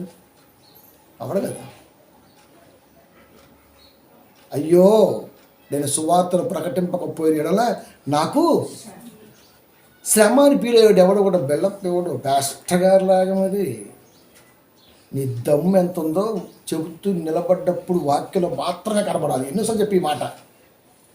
నీ దమ్ము బయటకు వచ్చినాక నువ్వు పాస్టర్ గారికి బెల్లప్పేయాలంటే ఎట్ట లోకం ఎలా ఉంది? యూదులకు యూదుడుగా, గ్రీసు దేశస్తులుగా, నమ్మిన వాడిగా, నమ్మని వాడిగా ఐఎమ్ వాటర్ అంతే. ఇది ఒక పెద్ద మ్యాటర్. మరి మనకి నేను నీళ్ళు అంటాడు, ఏ గ్లాసులో పోతే అలా కనబడుతుంది. క్రైస్తవుడు అదేగా. మరి బిల్డప్లు ఎలా ఇస్తామండి మనం అసలుకి? ఎలా ఇస్తాం అంటే వాక్యం చదవం, మనం బైబిల్ని చదవం. అది పాస్టర్ గారు కానీ తెల్ల సొక్క, తెల్ల ప్యాంటు, తెల్ల బెల్ట్, తెల్ల షూ, తెల్ల జు ఎట్టా దానికి ఒక రికగ్నైజ్డ్ ఏమైనా ఉందా బైబిల్లో? కాపురు ఇలా ఉండాలనుందా? వక్రీకరించకుండా చెప్పమనుంది బైబిల్లో. అబద్ధాలు చెప్పమాకు, వక్రీకరించి చెప్పమాకు, వాక్యాన్ని వంచించి చెప్పమాకు. ఇట్లా ఉంది. ఇది ఎట్లా ఉంది? నువ్వు స్టైల్గా ఉండు, పాష్గా ఉండు, పాలిష్ చేయించుకో, ఇలా ఉంటాయి. ఇలా ఉంటాయి. వాక్యం లేనోడు మాట్లాడే మాటలవి. వాక్యం ఉన్నోడు ఎవడు కూడా నాకు వాక్యం వచ్చని ఇట్లా బిల్డప్ ఇవ్వడం. ఆడు మాస్ దాస్ అంతే. మాస్ అంటే ఆరాధన. మళ్ళీ సినిమా డైలాగులు గెలిపియారు. మళ్ళీ మనకు ఆ పెచ్చ ఎక్కువ లోకంలో 10 మాట సినిమాలకు వెళ్ళిపోద్ది అంతే. ఆరాధనకి దాసుని బాస్ కదా అక్కడ మాస్ కదాస్ ఏమైనా దేవుని పిల్లారా. కనుక ఇలాంటి క్యాడర్స్ అందరికీ కూడా మనం వాక్యం చెప్పుకుంటూ కొన్ని రోజులుగా కొన్ని సంవత్సరాలుగా వస్తూనే ఉన్నాం. దేవుని కృపను బట్టి అప్పుడు రక్షణ టీవీలో చెప్పిన దగ్గర నుంచి ఇప్పటికి మన ఛానల్లో చెబుతున్న దగ్గర నుంచి కూడా వస్తూనే ఉన్నాం. కొద్ది మందికైనా ఆలోచన పుట్టకపోద్దా? ఎందుకు పుట్టదండి? ఇంత కష్టపడుతుంది. కాబట్టి సొమ్ము ఆశించినది లోకరీతిగా ఎటువంటి మనుష్య ఆలోచనకి తలవంచం ఉందంటే దేవుని మనసు. మనం ఎప్పటికీ దాన్ని తీసుకోం. అది కాబట్టి ఈ తత్వం వాళ్ళందరికీ కూడా కాస్త అయినా సరే ఆ టేస్ట్, వాక్యం టేస్ట్ తెలియాలనే ఈ ప్రసంగాన్ని దేవుడు ఈరోజు మనకి ఇచ్చాడు. కాబట్టి ప్రియమైన దేవుని పిల్లారా, చెప్పు తిన్నకొక్క చెరుకు తీపెరిగిన అంటే దానికేం తెలిసింది? దేవుళ్ళో ఉన్న ఇంకా ఈ తంత్రాలు గంత్రాలు లేకపోతే అది విడుకున్నట్టు మనకు లాస్ట్కి ముగిస్తాను. మనకు కోయ పాస్టర్ గారు అంటాడు, కింత్రీలు బింత్రీలు జింత్రీలు తింగిరి అని మాట్లాడబడతాడు. అదేం బాధ నేను చూసినప్పుడే చూడలేదా? ఒక కోయ పాస్టర్ జాంజిగిరి అంట, కుర్రో కుర్రు అంటున్నాడు. మరి ఈ జింత్రీలు కింత్రీలు ఏందో నాకు అర్థం కావట్లా. వాక్యాలు లేవు. కాబట్టి ప్రియమైన దేవుని పిల్లారా, వాక్యం చెప్పేవాడు వాక్యం చెప్పుకుంటూనే వెళ్తాడు. అది వాస్తవాన్ని చెప్పుకుంటూనే వెళ్తాడు. అది మనిషి మాత్రలతో ఎటువంటి సంప్రదింపు లేని వాక్యమే ఉండాలి. మళ్ళా లేకపోతే దేవుడు ఎప్పటికీ దాన్ని మెచ్చడు. జ్ఞానం ఎవడు. అందుకే మీరు చాలామంది కాపురం ఒకటి విన్నారనుకో, బ్యా వర్కౌట్ అవుతుంది. వర్కౌట్ అయ్యే ఛాన్సే లేదు.